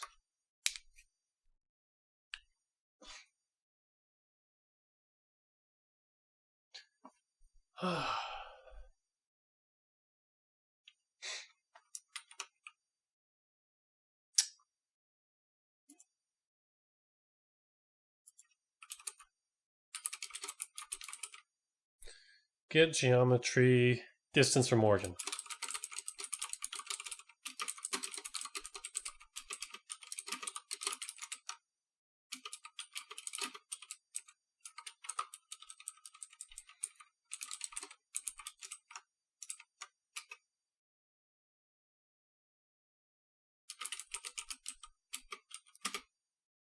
Okay.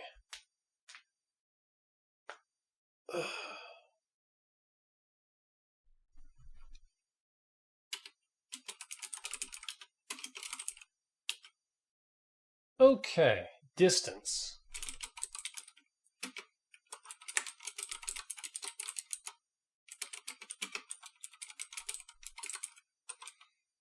Where do I calculate distance? Somewhere else. I honestly probably just need to have a separate function for that, because I'm doing it a lot.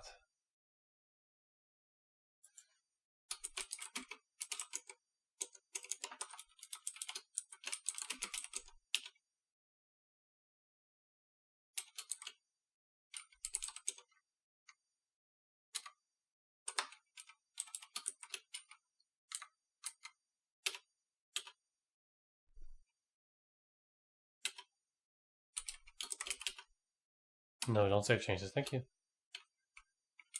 Okay, great.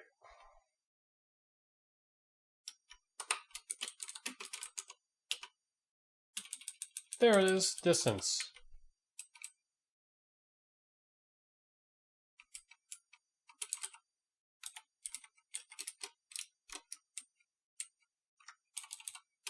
Boom.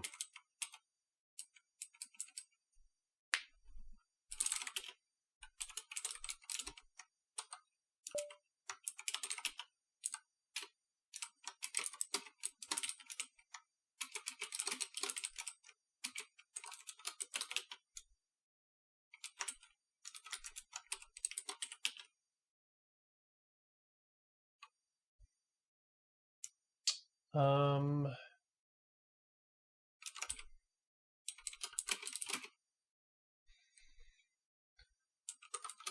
think that's it. Okay, no instance for num, floating, or num.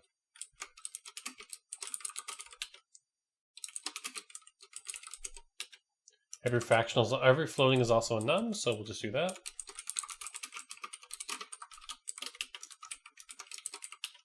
Done.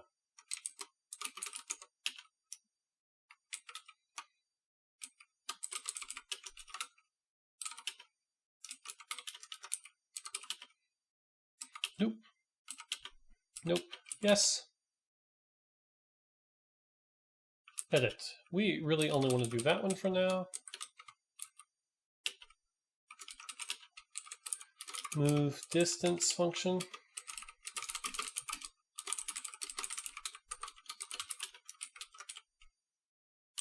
Okay.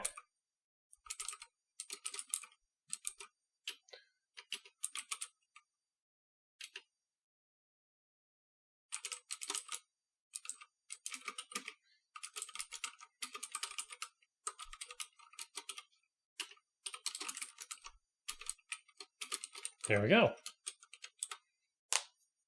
Okay. Okay.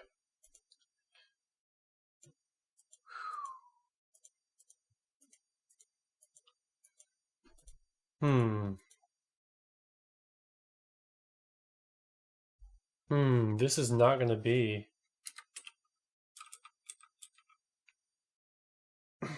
I need to get the y component and the x component, actually. Yeah, I don't need to average them together like that.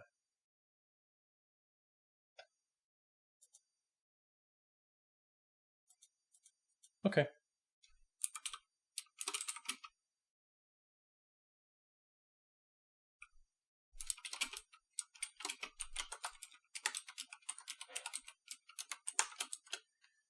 Equals...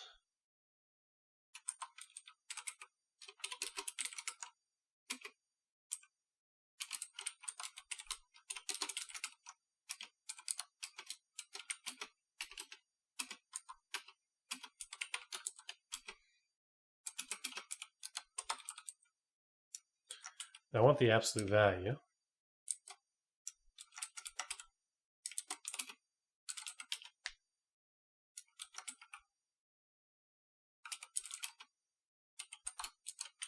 There we go.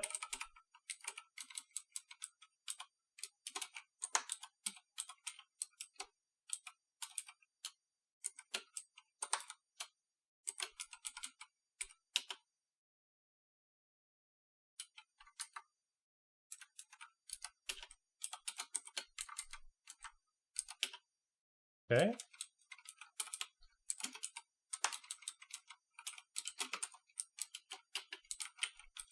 Okay.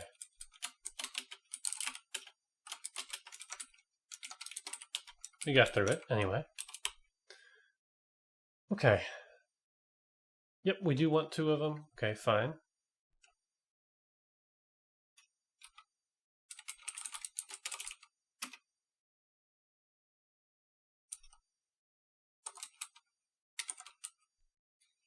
Nope.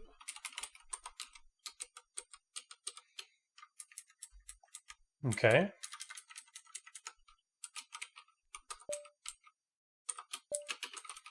I can't resist. There we go.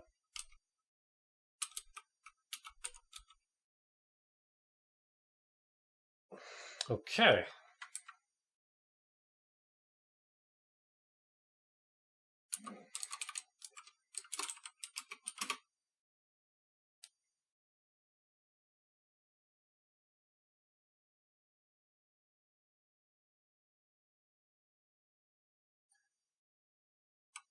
Map from origin.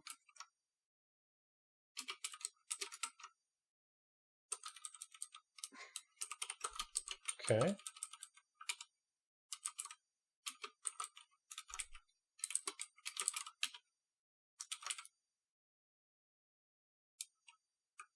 Oof.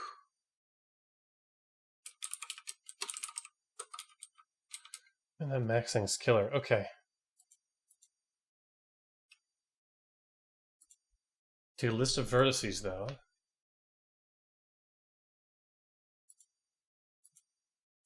This isn't what it's made for, but I could just use this. Get max bound, da da da da da.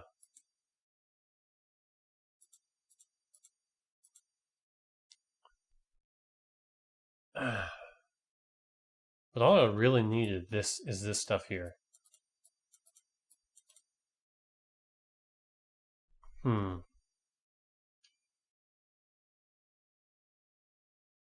I don't remember how it works, though, so I'm just going to wrap it up. Even though it's bad, I'm going to wrap it up. You wrap and unwrap it.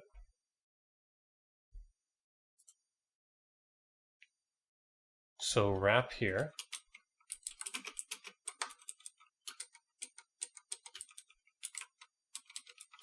Okay. Great, this creates the thing, and then to get bound.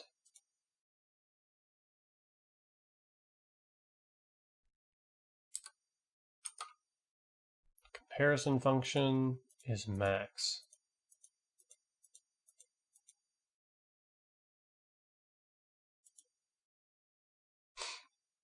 Okay.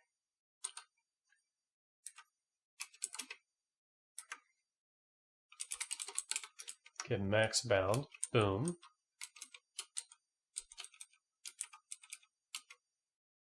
So far, so good. Then I just need to unwrap.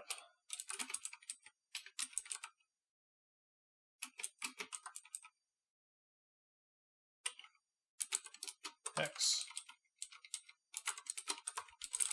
Okay, this is going to be frustrating.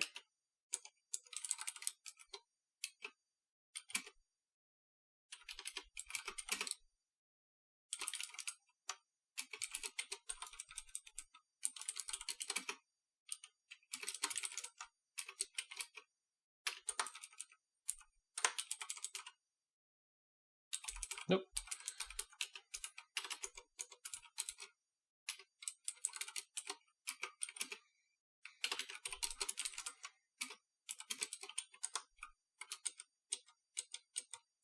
You know what? I can use this in other places.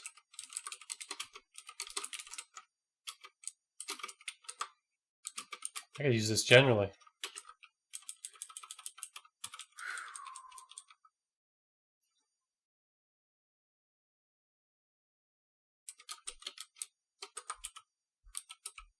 I'm not rebuilding those right now.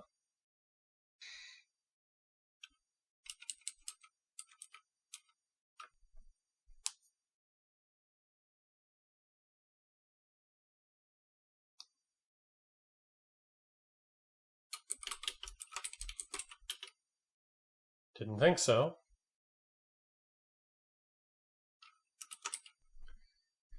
Get max bound of a list of vertices which have ORed. Could match this with this. Expected type that, actual type that.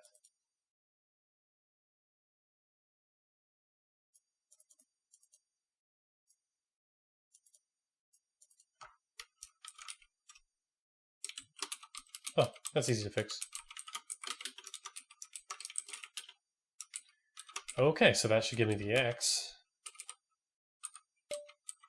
Max widest equals, oops, rep Y.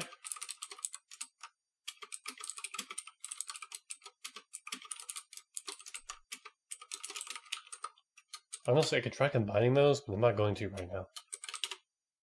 Okay. Equals max X, max Y. Forgot what this meant, so that's good.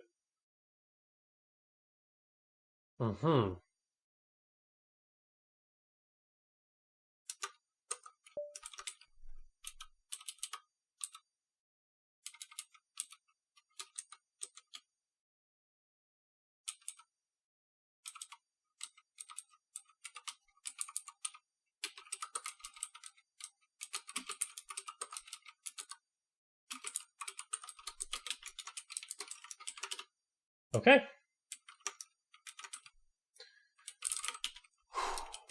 Get geometry distance from origin. Okay.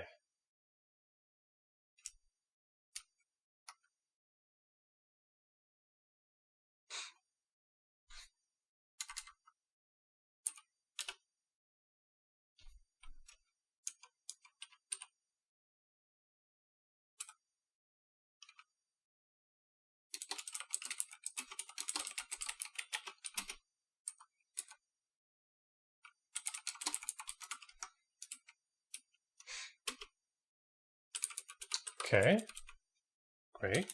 Bounds now equals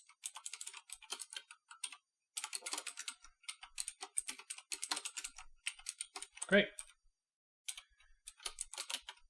Let's see if that works. Well, let's take a look here. It totally works. Why is this stuck to always on top? It doesn't make any sense. Okay, whatever. Doesn't make sense. Okay. So now it works properly in both directions, which is great. Okay. A lot of changes I did.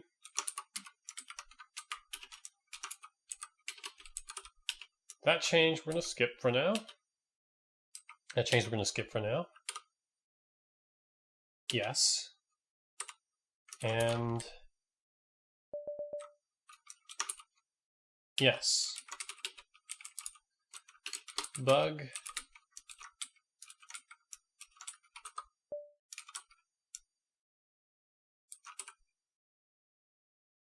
Get render parameters.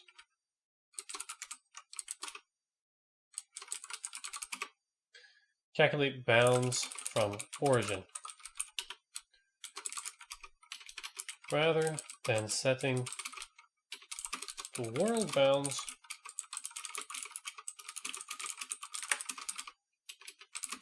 instead take into account distance, maximum distance that objects strays from the origin point. That way, always have room for the object and the origin, period. And now we continue to assume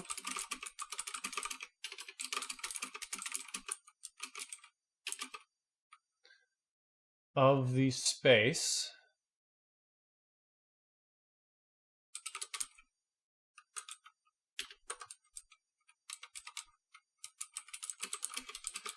So we must double the max distance in both x and y in order to size the world. Perfect. Ugh, that was a lot of work to get that to work, but you know what? It works so well that that's perfect. It's just perfect.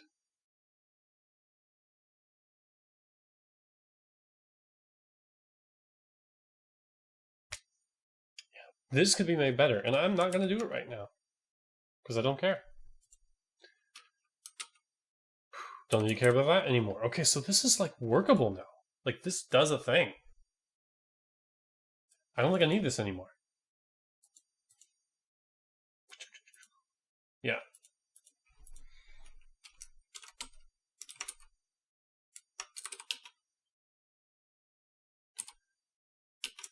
I think the easiest way to fix this is to take this guy, grid, paste it there. Perfect.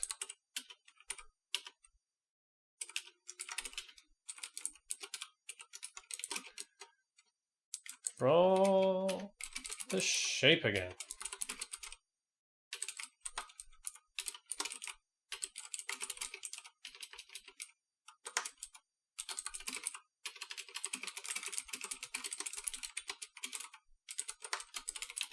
Perfect.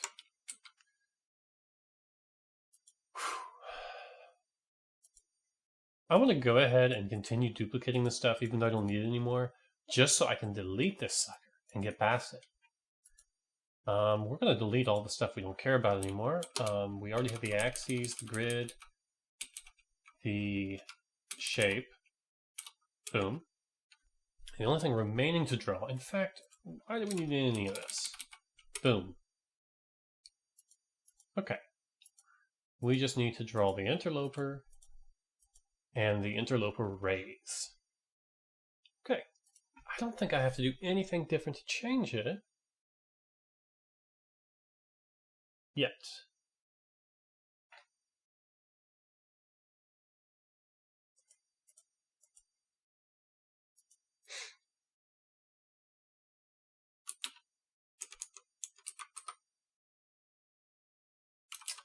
I feel like that's the wrong approach, actually. Let's try this.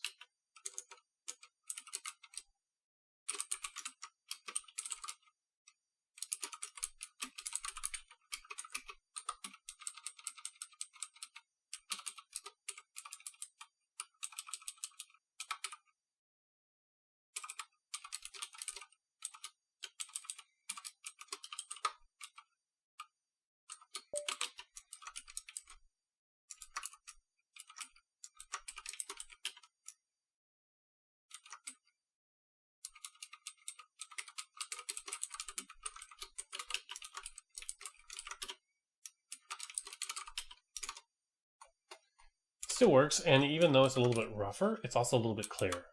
And I think that's important because we don't want to have like 3 of these guys sitting around there that we have to define.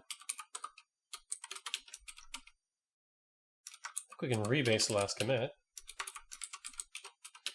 Last commit, yeah, just that stuff. Split, yes, yes, no.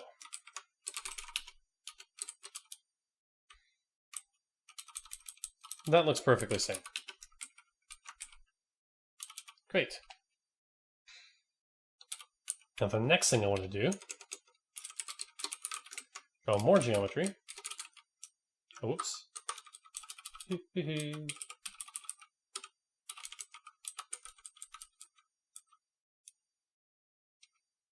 We're going to change this to match exactly what's here. So that's going to be 0, 1, 1.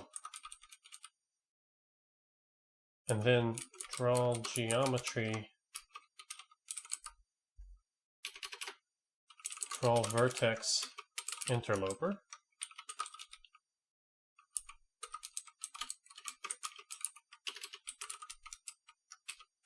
Do This is such a common pattern that I probably need the after. Like I probably need a separate jaw geometry Cairo. Cairo dot set source. No.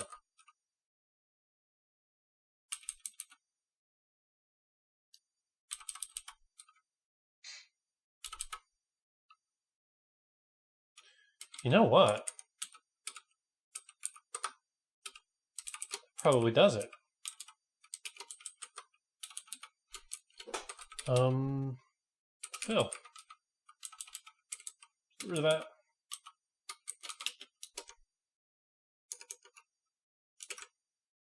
We'll have another one of these. Don't need it. Go away.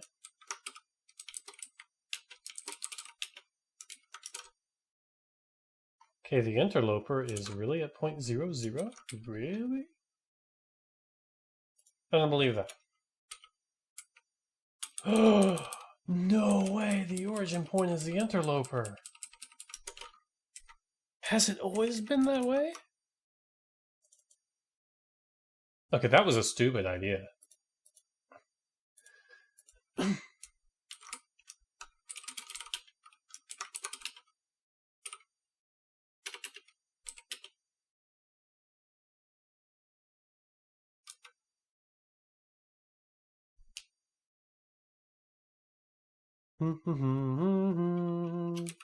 Edit.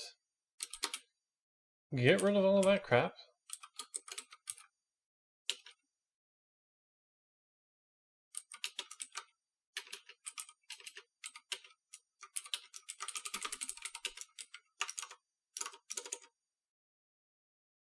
Okay, the easy way to deal with that problem is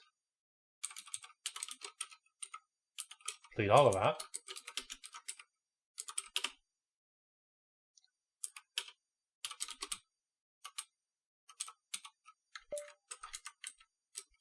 I can understand why it didn't apply.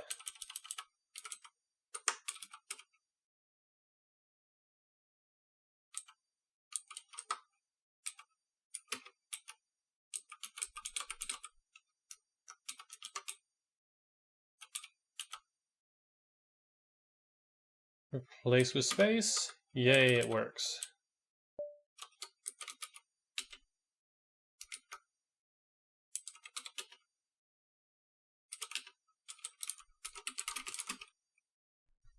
How complicated. Okay, so draw the whatchamacallit.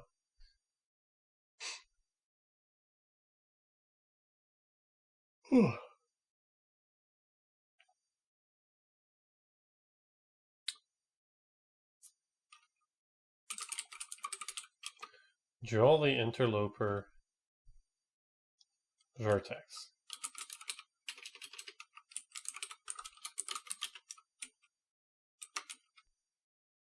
Now then, undo, undo. Just want to finish this up quickly to get rid of this nightmare diffing scenario. Draw geometry. Oh, and it worked. You got the color right. That's one thing I wanted to double check. Okay. The next thing we want to draw is this guy.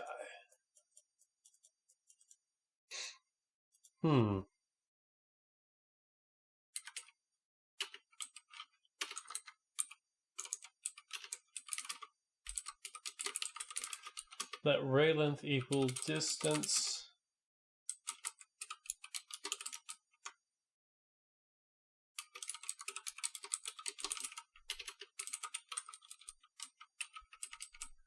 Why did I get rid of those?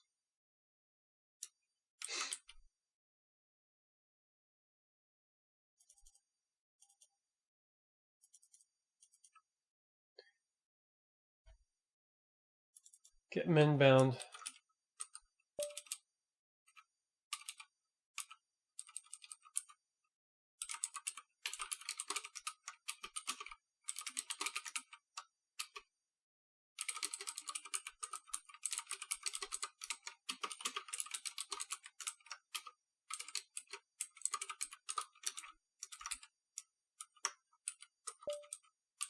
Okay, whatever. Draw geometry. map im, draw a line segment,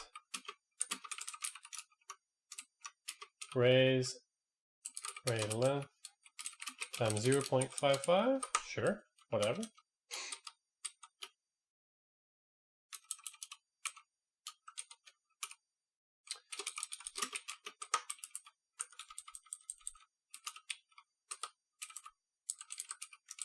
Ray length. Okay, fine.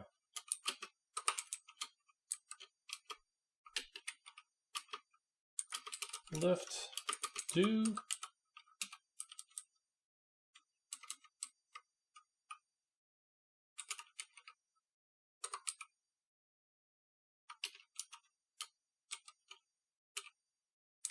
Draw, interloper raise.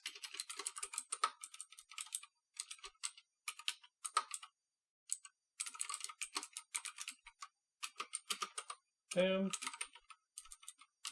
Okay.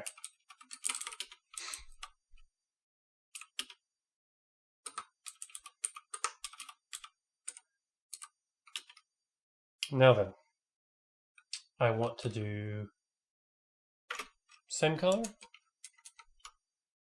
Yes, it's the same color. I actually want to change the color somewhat. I want to set the same color but darker.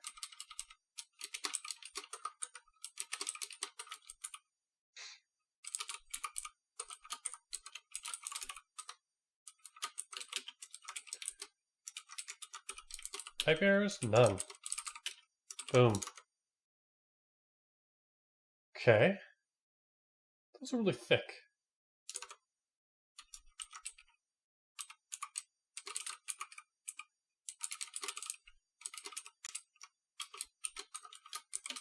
That's too small, but let's do it anyway.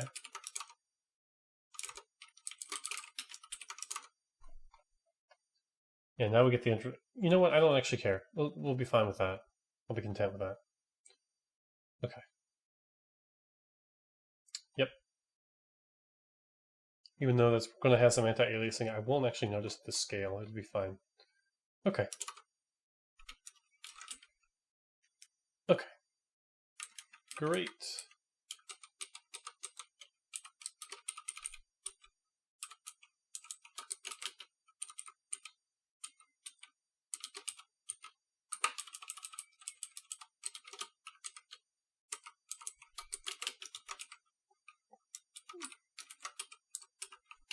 Nope.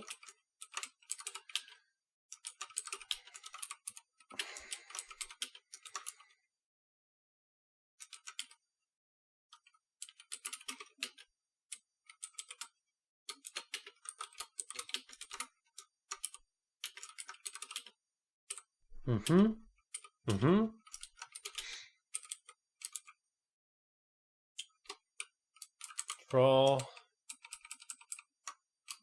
And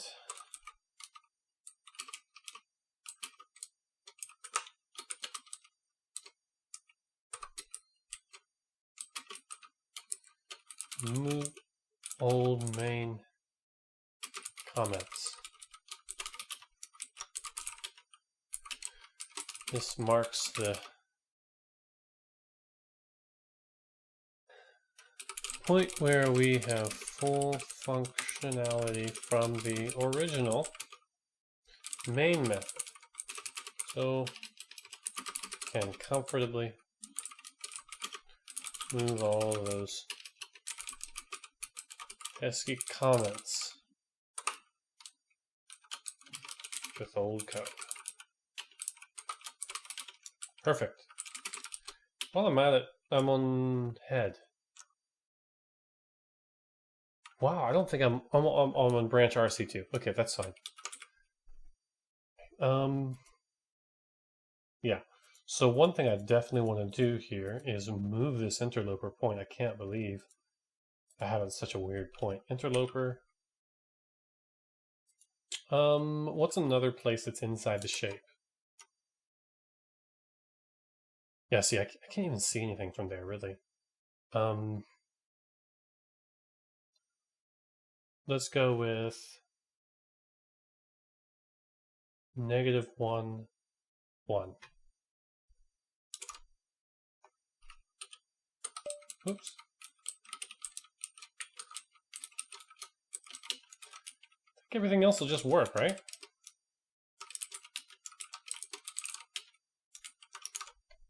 It did, it just worked.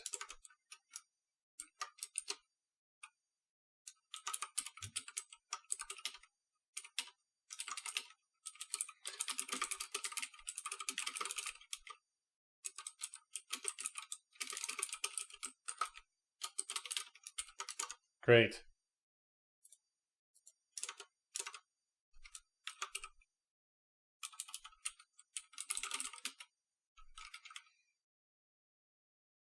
Okay, I don't feel like I really need testing 1, but I'm not going to remove it because why? Why do I have to? I don't need to overwrite it. So we'll just leave that for now. When we're done testing, we'll just remove both files and then just this experiment will be gone. We'll do our own special thing.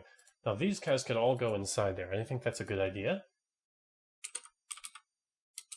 Oops. Yeah, just pull the whole line. That's going to make it easier. Yep. That one we're leaving alone. Just need to make sure it works. Oh, hello.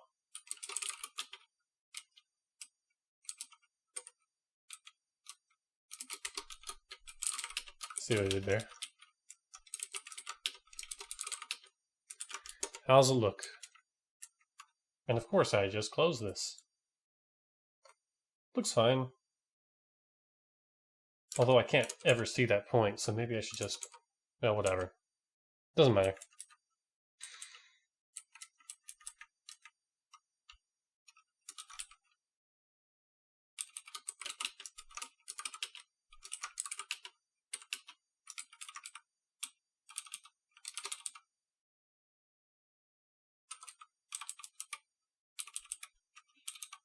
Yeah, that works fine. That works fine. That works fine.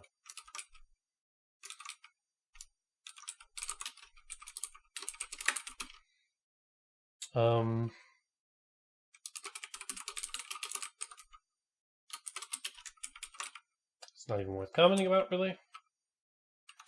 Also, I want to make sure to draw the interloper doohickey before I draw the interloper.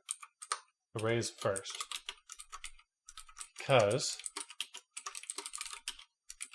it's going to allow me to see the point in the center. Yeah, there we go. There we go. Okay.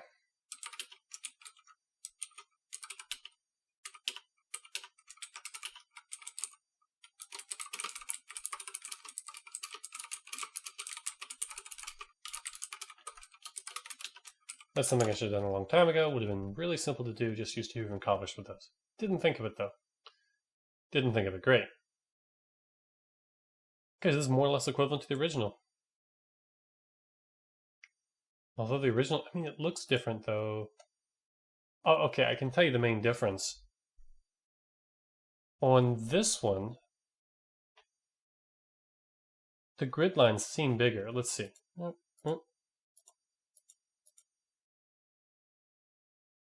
This is twice as big. The scale is twice as big.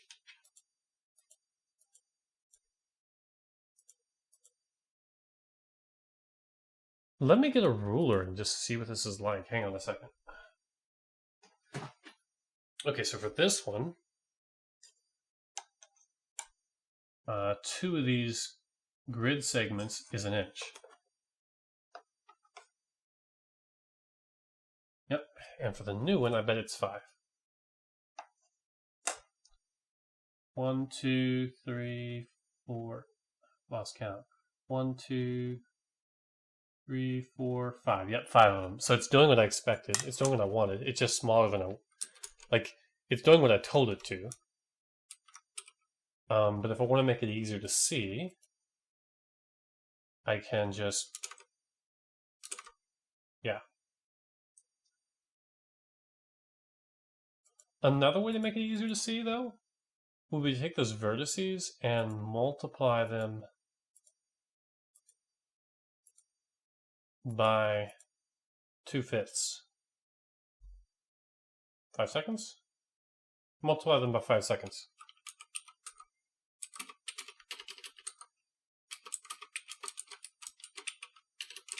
This is not a good idea. I don't know why I'm doing it. I want to verify that it works and completely undo it because it's a bad idea. Like, what we're doing is we're taking our scale that we want and we're hard coding it into our grid. Like, why would I ever do this for any reason whatsoever? Other than to make sure my brain still works. Okay, so, bam. Well, those are similar. They're not the same, though. Let's see, height. The shape in the middle is, the yellow shape is in the same spot. And of course, the blue one we know is going to move because I moved it. The grid itself is different because it goes to the edges. It doesn't have an ending point. Like before, like previously, I made it bigger than it needed to be. Like I made it nice and fancy. I honestly don't think I'll ever really miss that. It looks nice and everything, but I don't think I'm going to miss that. And I don't know that those grid lines are thicker, but they look thicker.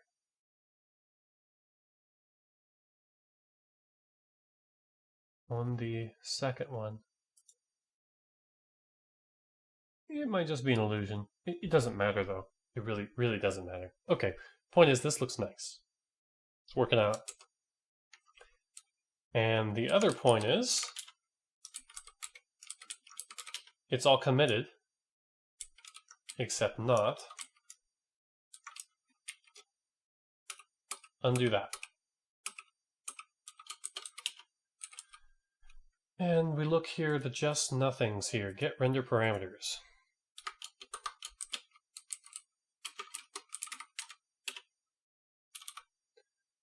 What comes first? The UPI. Just 2. Default is 5.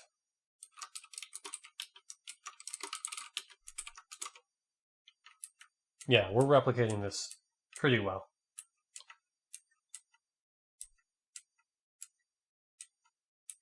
Oh, the grid lines were closer together. That's why it looked weird. Okay, yeah. Because this is just, yeah. Honestly, I should have had it this way all along just to make it match the original and like make it easier to read without me having to zoom all the time. I thought I was having to zoom because the bounds were smaller, but it actually doesn't make sense. Okay.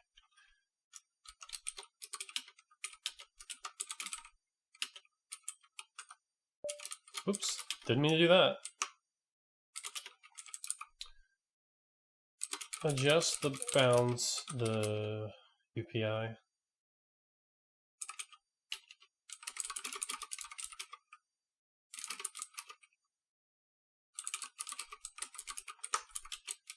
This image is small with the new scale. Default scale. 1 unit, 1 inch equals 5 units. So we use the same scale.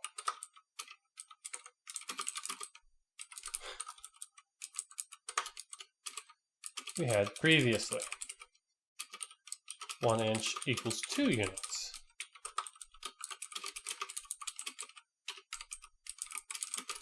Wish I'd...